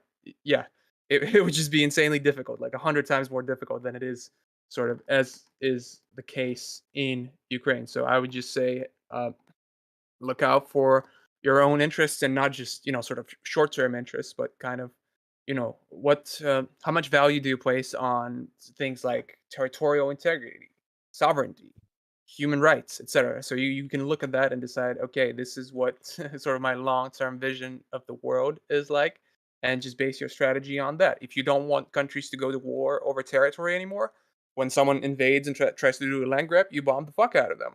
When if you care about human rights, then I mean, we obviously don't care about human rights, but if you want to do that, then accordingly, someone tries to ban gay marriage, all right, smoke these fools. But so that's kind of The gays what I'm will be married, or you will I- be bombed. I Yeah, think you're gonna be bombing a lot of countries. yes, sir. State mandated homosexuality, baby. That's Wait, what so- I'm talking about. Wait, so 𝕬𝖏, I just want to give you a chance to clarify. When you say good return, are you talking about in terms of like the tools that America has to offer, we can make a meaningful impact, or are you talking about in terms of like, is there oil there, that kind I'm of return? talking in terms of power, so it's not. Okay. It doesn't have to be oil. It can be a But lot you're- of other things. You're but instead- talking about return in American hegemony, or yeah, pretty Or- much. Okay. Are you talking about capital investment or Capital investment, sure, that can be it So, too. You got to this- keep the world economy It's chugging exactly along. what I was saying, right? Can a capitalist hegemony actually be benevolent, right? I Because am- the incentives wanted to are get going in to be what on he's that. talking about. I'm super embarrassed. I forgot to announce this was going on in my Discord. I was wondering where everyone was. Like I only got like 50 on YouTube, and I don't know how many. I was like, why don't Wick, you don't have a viewers here? bot? Yeah, I I said don't I'd have a eat bot. raw eggs on here if you Sorry. needed attention. I was like, oh, No. okay. But no, Um, let me Alright. do that announcement real quick so everyone knows I'm actually live. But yeah. Okay, $5 okay. for fondue. Thank you. Alright. Now that I've announced Let it. me. What okay, is it- ends is it would a Prime clear- prefer America prioritize when it comes to geopolitics? What ends? And thank you for the gift sub, No Pants Kyle. Appreciate it. Okay. And I think Sorry, can you Joe repeat had that? I didn't hear wanted that. to talk to this. Oh yeah, also. yeah. But that is a question that they paid me to ask, and so I'm asking it because if you give me money, I will let you skip the line. What ends would Prime prefer America prioritize when it comes to geopolitics? If Yeah. not America's interests, then who? The interests of that nation could be Yeah, up there. Self- Yeah. self-sufficiency, right? Like we can have a policy that Self-determination. So when rising hold on that rising tides lift all boats, that we can say that that the best way to ensure all those other things, right, that people might have mentioned, like humanitarian needs and like food security, right? The best way to do that is to make sure that these countries are self-sufficient. How do they do that? By having access to their own resources, be able to use it for the benefit of their own people, and understand that that doesn't necessarily mean that that country will be our friends afterwards. Sure, you give, and that's not the. But let's walk down this line of thinking. You give Haiti autonomy. You come in, you clear out the gangs, you fix it up. You rebuild the economy, you rebuild the infrastructure, you do what you need to do. It's a period of years. You give them autonomy, and they're like, okay, we're going to throw gays off the roofs now. We're going to do that. That's what we voted on. 80% of us wants to see this. We're not going to let gays get married, and we're going to make being gay illegal with the punishment of death. Is that something we accept, even though it's their autonomy? Well, so what's the alternative? We bomb them? Was that Smoke these fools. Yeah. Well, that is a question. Like, do we, because it is their autonomy, let them grossly violate their own constituents? Well, we let them vote. Yeah, that's what that means. Yeah. Let's consider who's voting. You go first, sorry. Oh, I was just going to say, let's consider who's voting and how those systems are working, because when you look at some of these voter turnouts, while I doubt the culture is exactly great, I do get suspicious because it's not uncommon to see countries with shockingly low, like America's turnout isn't great, but some of these other places, like tiny. So I would look at the culture before we necessarily say that, oh, there's no way they can change from this. But yeah, I would say probably. Oh, go ahead. Oh, okay, sure, I'll take over. So, I think, um, I mean, it kind of depends on like how much it would take to, shall we say, replace that political system. But really, most likely I wouldn't do anything. I would just open up the asylum program for the local gays. I guess I'd just tell them like, "Yo, come over here. You know, you ain't Yeah, gonna get nowhere with these fools." So I'd that's be on the sanctions that's side what I would also. do. And I guess just generally speaking, as far as I guess my program for American world building, I guess, is pretty much what I outlined earlier. Just go hard on the sort of economic incentives, military aid, maybe sanctions. But as far as direct interventions go, I mean, I think I'm pretty hardcore on this. If there is like a very specific target that you need to eliminate, it's whatever. But if you want to do like a full blown ground invasion or occupation, I'm I'm going hard on this. All right, you either gotta annex that thing fully. All right, make it a state. You know, we got Haiti, we got Iraq. Let's go. We do. I don't know. We'll get ourselves an Afghanistani George Bush or whatever, or you gotta not do that at all. So that's my Okay. opinion. I wanted to quickly speak, and I brought up Orban earlier, and I think this is a point in favour of immigration, because when you look at what's happening with Hungary, it's basically experiencing massive brain drain. Like, young people are getting the fuck out of there where they can, which is why a lot of them are coming over here, which means countries which do tend to follow this ultra conservatism, when there is an option, people will get out, and that will lead to that country basically becoming weaker and weaker. Orban is pretty much a welfare queen to the EU. He constantly bitches and complains about them, but he constantly goes there for handouts. And I would say that is a very good benefit of having power, soft power over a country, in order to try and ensure they sort of go in the direction culturally you want. I Yeah, want to there's ask Socrates this before we go on too much further. Because you, again, there are times when you would agree that America should intervene. Do you think that we should enforce a ceasefire with Israel and Palestine? And if say we try your initial strategy, we're gonna withhold our billions, right? We're gonna just stop giving you money. And they're like, that's fine. We don't need it. We don't care. We need to do this. Hamas needs to go. We're just gonna keep doing what we're doing. At what point, if any, do you think America should go in and say no and just stop them? So, yeah, that's a great question. I think it's really hard for the Western world and for America especially to look objectively at Israel and look at it kind of the way we would look at any other country. First of all, I think we haven't even really tried to start even move a little bit in that direction, because we've basically said, okay, Hamas attacked you, do whatever the fuck you want.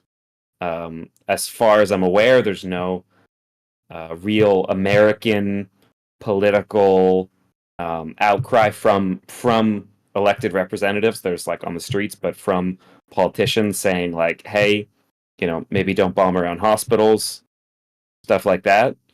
I think we should start by just actually starting to do that. Say, hey, let's have a ceasefire. Hey, don't do war crimes. And then we can escalate to say, hey, we've actually got some leverage.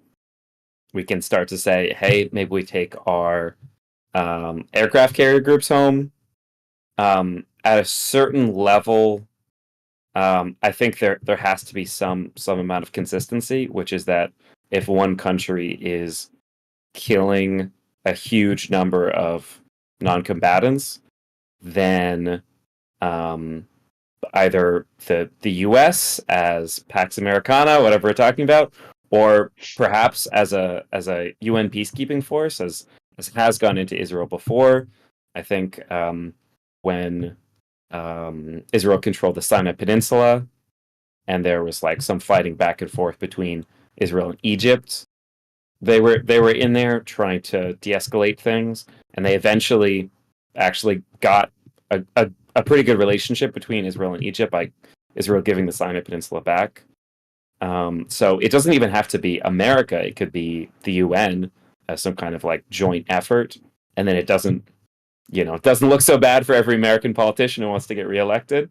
But yeah, I think we are reaching that point where Israel is saying, okay, so they turned on like a little bit of water somewhere in the south, they say, but Gaza say that they aren't getting it, actually, and they still don't have electricity to pump water, and they don't have fuel for power, and they're blockaded, so they don't have medicine, and the hospitals are like running out of everything. At a certain point, if all of the world wants to send an aid, and a country is bombing civilians and preventing aid from getting in, there has to be some escalation toward making sure that aid gets in. I think it's a moral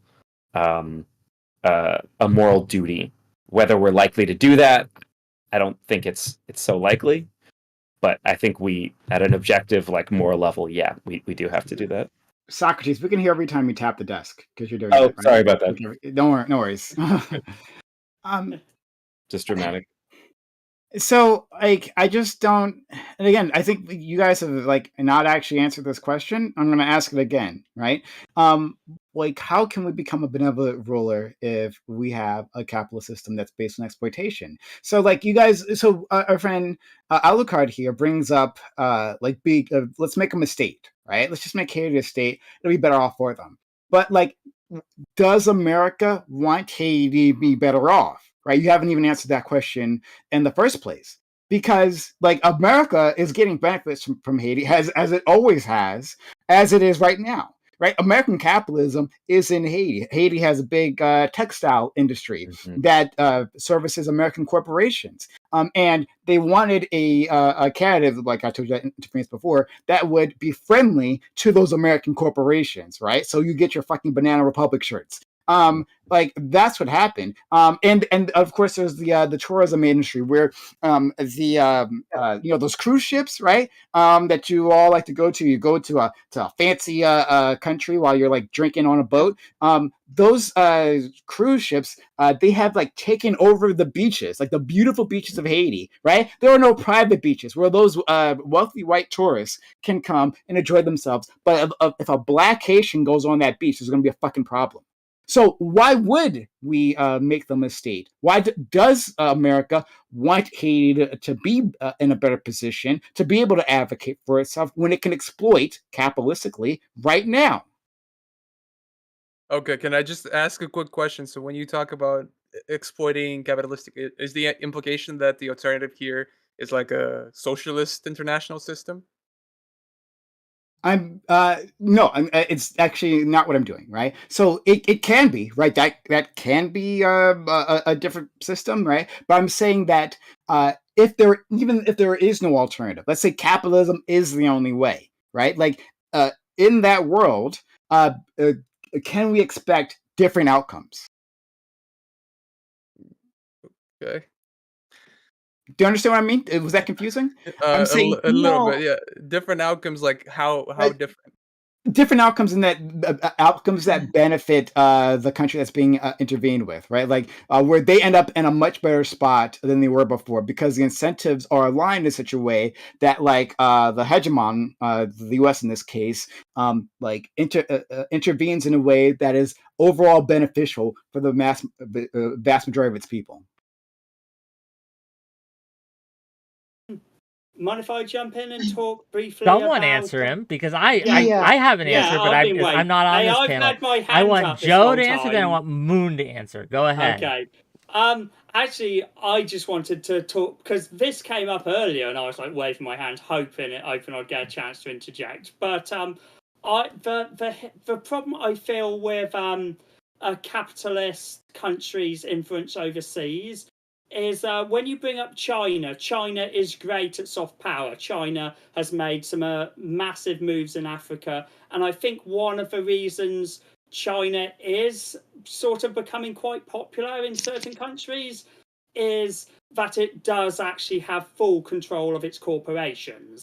it's a country which allows a sort of capitalist system to run, but everyone is basically afraid of the government. The government isn't afraid of the companies are afraid of the government. So when it kind of gets all these deals going down with Africa, ultimately China can negotiate in a much more effective way. If you were, say, to look at the British Empire, one of the worst things we did was allow the East India Company the amount of freedom it had. It massively fucked things up. It did stupid stunts, if you've ever heard of the whole 𝕾𝖍𝖎𝖙𝖘𝖍𝖔𝖜 rebellion and that whole mess.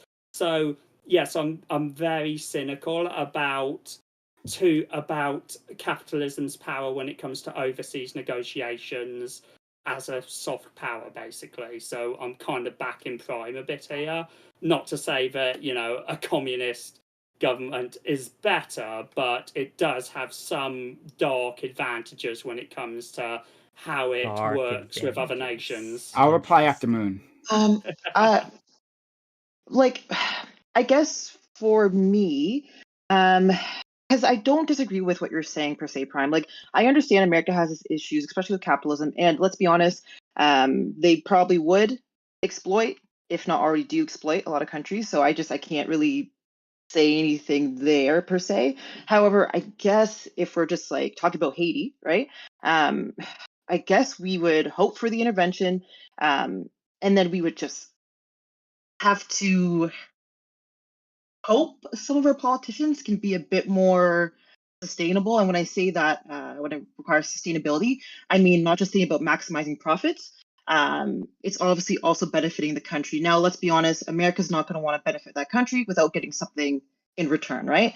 That could mean better trade deals, control of certain resources. But I do think that is a little bit a part of the deal.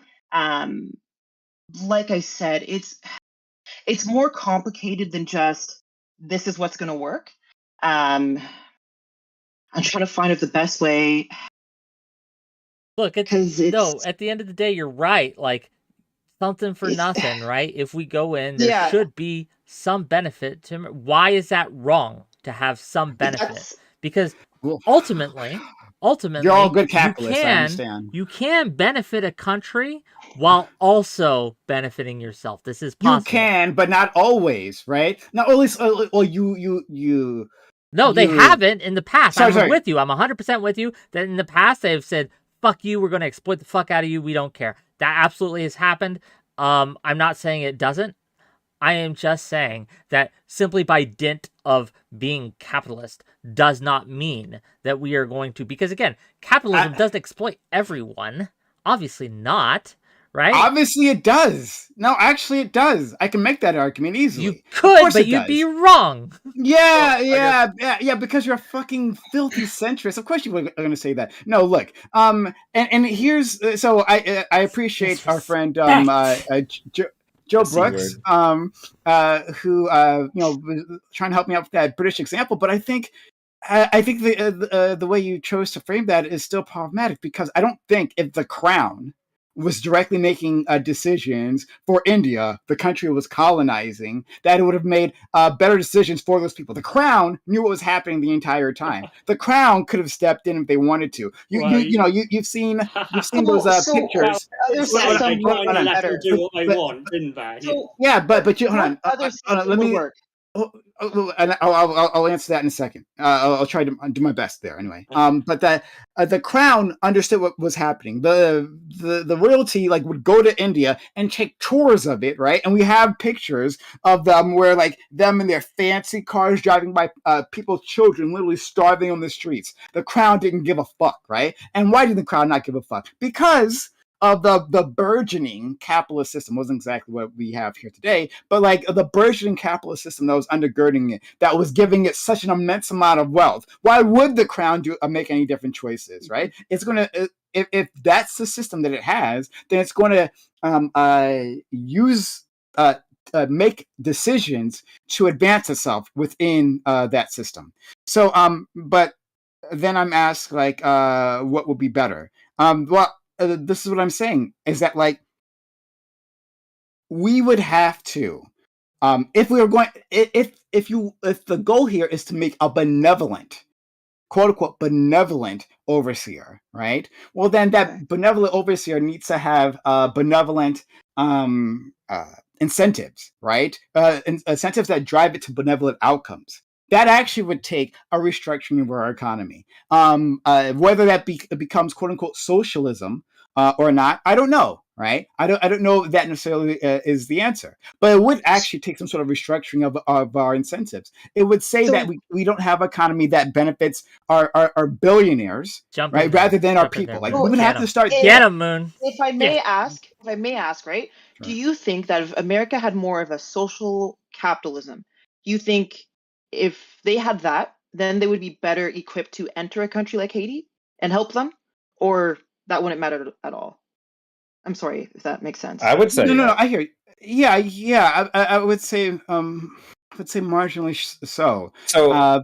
Go ahead. So just to justify that, if our country has the expertise in providing our own citizens with benefits, with a successful welfare state, then that implies we'll be better at doing it somewhere else.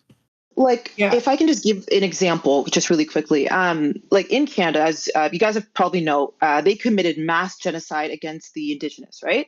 So almost like to extinction. I think they killed over like 5 billion buffalo just so that they could take the land, right? What we have done now, I know in BC at least, they just gave $980 million to one of the chiefs for one of the Indigenous communities, right?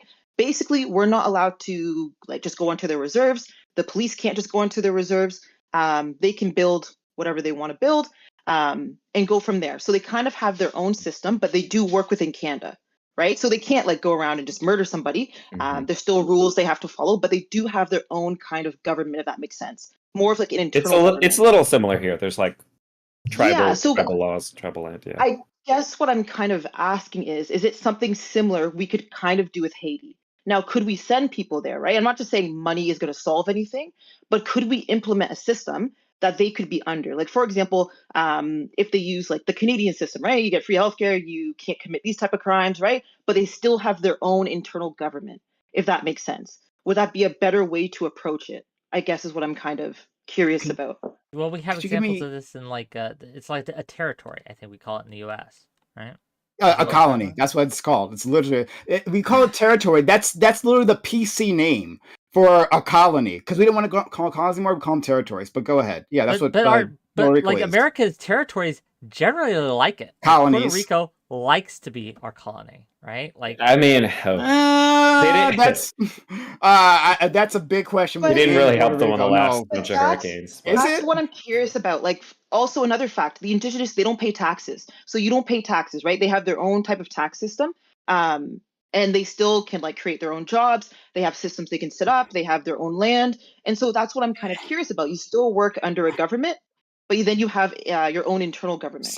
So yeah, you're talking. Wick is correct because what you're describing is just another colony, right? So we set up a colonial government there, and they have to obey our rules with less ability to alter like the overall national governance, right? So like Puerto Rico has these bases, these naval bases on their island, which has been poisoning like their island for forever, right? That's been a big issue, but they don't have the ability to make their case in Congress. They don't actually have an ability to govern their island. So they get the benefit of, I guess, the American military, but they also get the detriment of the American military. Well, what I'm wondering is if they could move toward a system like we've moved towards. I think it really could work. I really think you could implement this. Like if you could have an American government or a Canadian government oversee the creation of like a new system, and then you give it to the people after a certain point, right? But they still fall within certain laws, right? You still certain crimes you cannot commit. They will be judged by like our system since it's already there, it's already set up, right? I think Are that you would asking be a for way. Japan, basically? Are you asking for basically what happened after the War of Japan? That like we could design their constitution. We got and anime say, out of that. We got all anime. sorts of great things. That's Look, true. Hentai. But that's what I brought up in the beginning. Like, cool. If you guys want to do that, you got to occupy them for 50 years. How many Americans would be down for that right now? Yeah, I am. Not a whole lot. Well, Wow, it's interesting to. because sorry, I no, think you go ahead. I was just going to say, I'm a bit of a Hitchens fan, and he was quite controversial on the left for being someone who actually supported going into Afghanistan. I was reading one of his books, and he basically said, I mean, he died quite young in his 60s, but he was basically saying he expected the US to be there while his grandchildren were growing up. So he, from the start, expected they would be there for like 40, 50 years, it seems. So it doesn't seem like it was that controversial opinion to the point where some fairly popular figures were openly suggesting this was what should be done. Wait, just a historical note. So Germany we occupied from 1945 to 1990, or unified in 1990 when the Cold War ended. But Japan, it looks like we occupied for like 8 years. Yeah, I guess Japan was a little quicker than most, but we also like nuked them and raised a lot of them first. So I don't know. And still, we didn't like occupy it necessarily, but American influence was still very, very strong. We had 600,000 down to 300,000 Yeah. troops. So Okay. it's Yeah, but Mooncake, is that what you wanted? Japanese situation?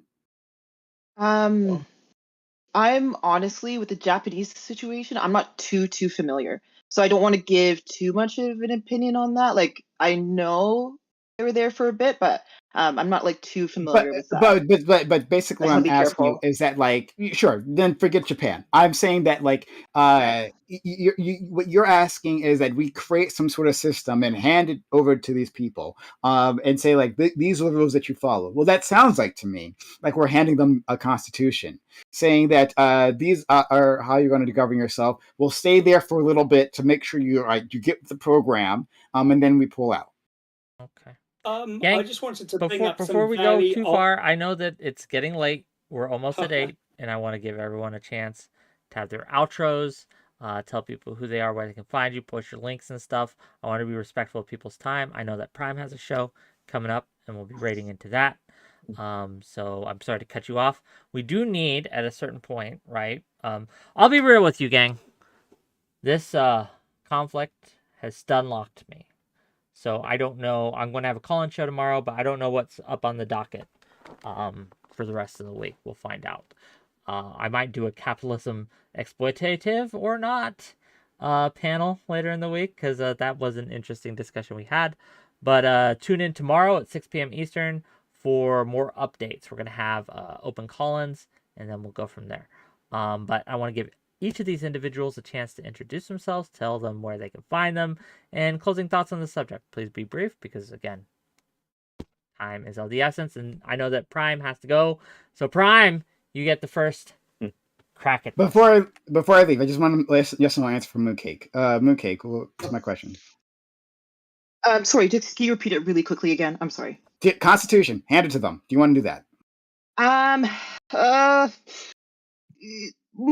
Is it bad if I say like yes and no? Like, I know I'm not trying to like weasel my way out of it, but I'm just trying to think of another way to go about it. Like, I'm just trying to think of like a better way if you think that capitalism is so evil. So I'm just like, okay, I'm putting ideas out there.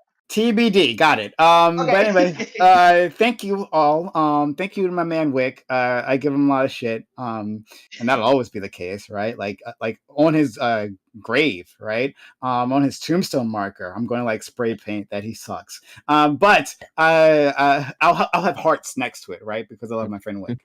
So XO, fuck you, Wick. XO, go. Yeah, Wick. pretty much. He sucks. Wick's an amazing individual. Please, give to my friend Wick. Support this community. He's building a really great one. And shout out to all these people that I'm meeting here today. Right, Socrates. Great friend. Mooncake, like, no, I'm telling her. Socrates, great friend. To the channel, who I miss going through your Weird Al phase. Okay, all right, you've been busy. But I hope to see you again soon. But Mooncake, you were fantastic. Seriously, I would love to talk to you again. In the future. Me too. Yeah, great. I think we can have some interesting discussions. And Alucard, like, awesome. Like I liked that you have like this like muscular U.S. stance. I don't talk to too many people who have exactly your stance. So shout out to you, man. And I'd love to talk to you in the future as well as you, Joe. I want to hear more from you. So thank you all again. I gotta go start my show on twitch.tv and youtube.com/PrimeKai, PRIMECAYES. And yeah, so I'm going to do that now. Bye bye, everyone. We'll see you soon. Don't See you, worry. We'll Prime. right into you after this. Bye. See you later, Prime. Socrates, go ahead. Closing thoughts. Where can people find you? Yeah, so it seems like we mostly agreed that it's not good if America loses our global influence. Although maybe it's good if we stop foolishly knocking down regimes. And then there's this question of, is it possible for us to modulate any slider other than just how much interference we have in other countries? Is there truly a way for us to modulate a beneficial versus just self-interested or utterly messy influence that we can have on other countries? I think that America, where we're at right now, we're at a little bit of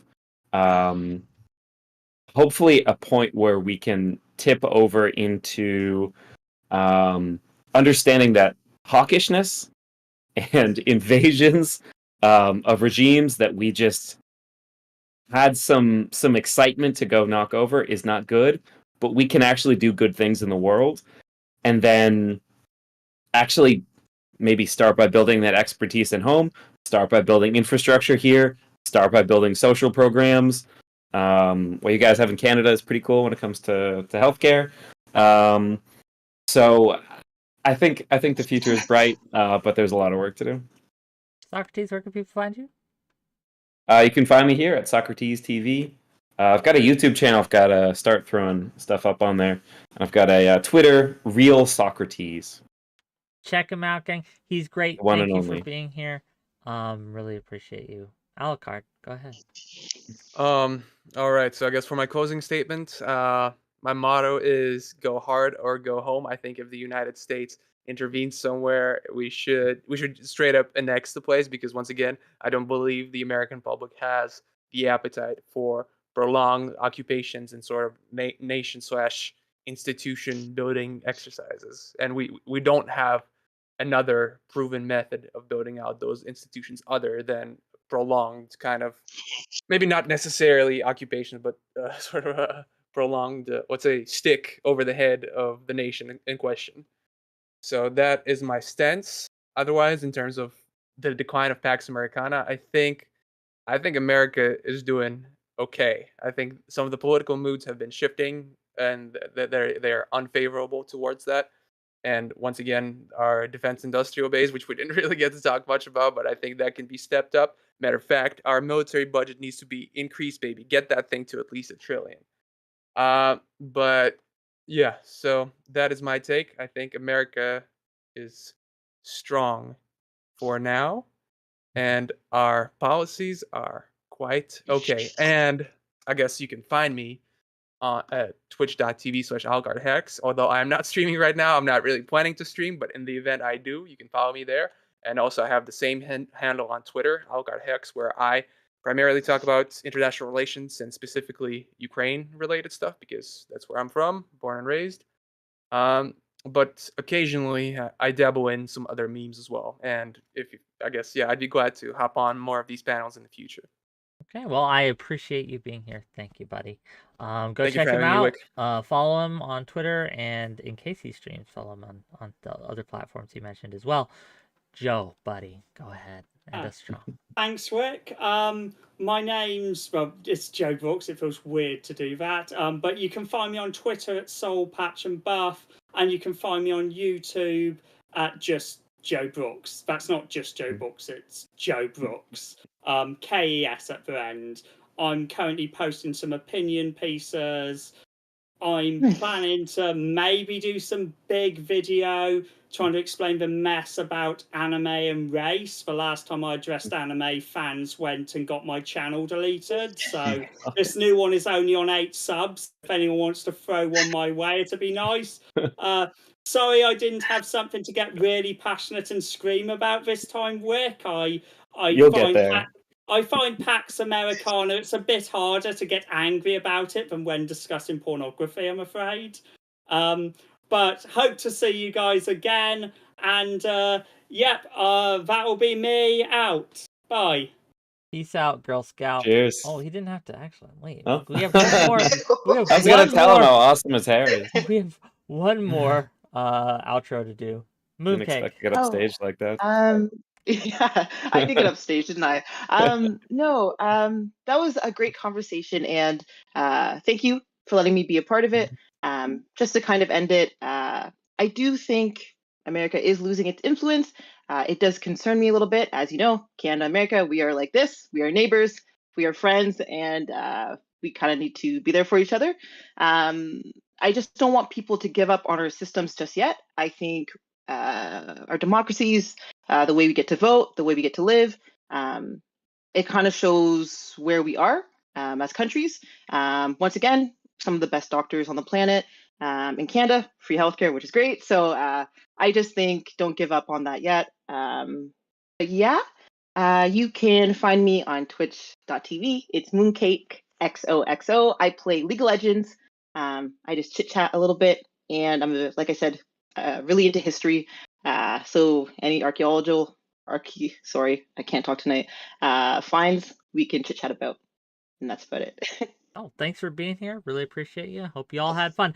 Gang, like I said, tomorrow, Tuesday, 6 p.m. Eastern, we're going to be having call-ins. So if you have big thoughts about all the things that are going on in the world, if you have big anger at me for my takes, or if you agree with my takes and you want to sound off, that's the time to do it. I don't know if I'll have a guest or not with me. That's up in the air. I guess I'll have to find out if anyone wants to hang out with me for a couple hours. But for now, we'll send you off to Prime Kai, like I said. So give me a second. We'll raid out. And remember, if you enjoyed this show, hit that like button, hit that subscribe button. If you're watching this on Kick or on Twitch, hit that follow button. I appreciate all the subs. We could use more of those, more subs, more viewers would be great. And super chats would be great as well. Thanks again. We will see you tomorrow. Wave bye, everyone. Bye-bye. Bye. Wave, Bye-bye. wave, bye. Bye. Okay. All right. See you guys later. Bye-bye. Bye-bye.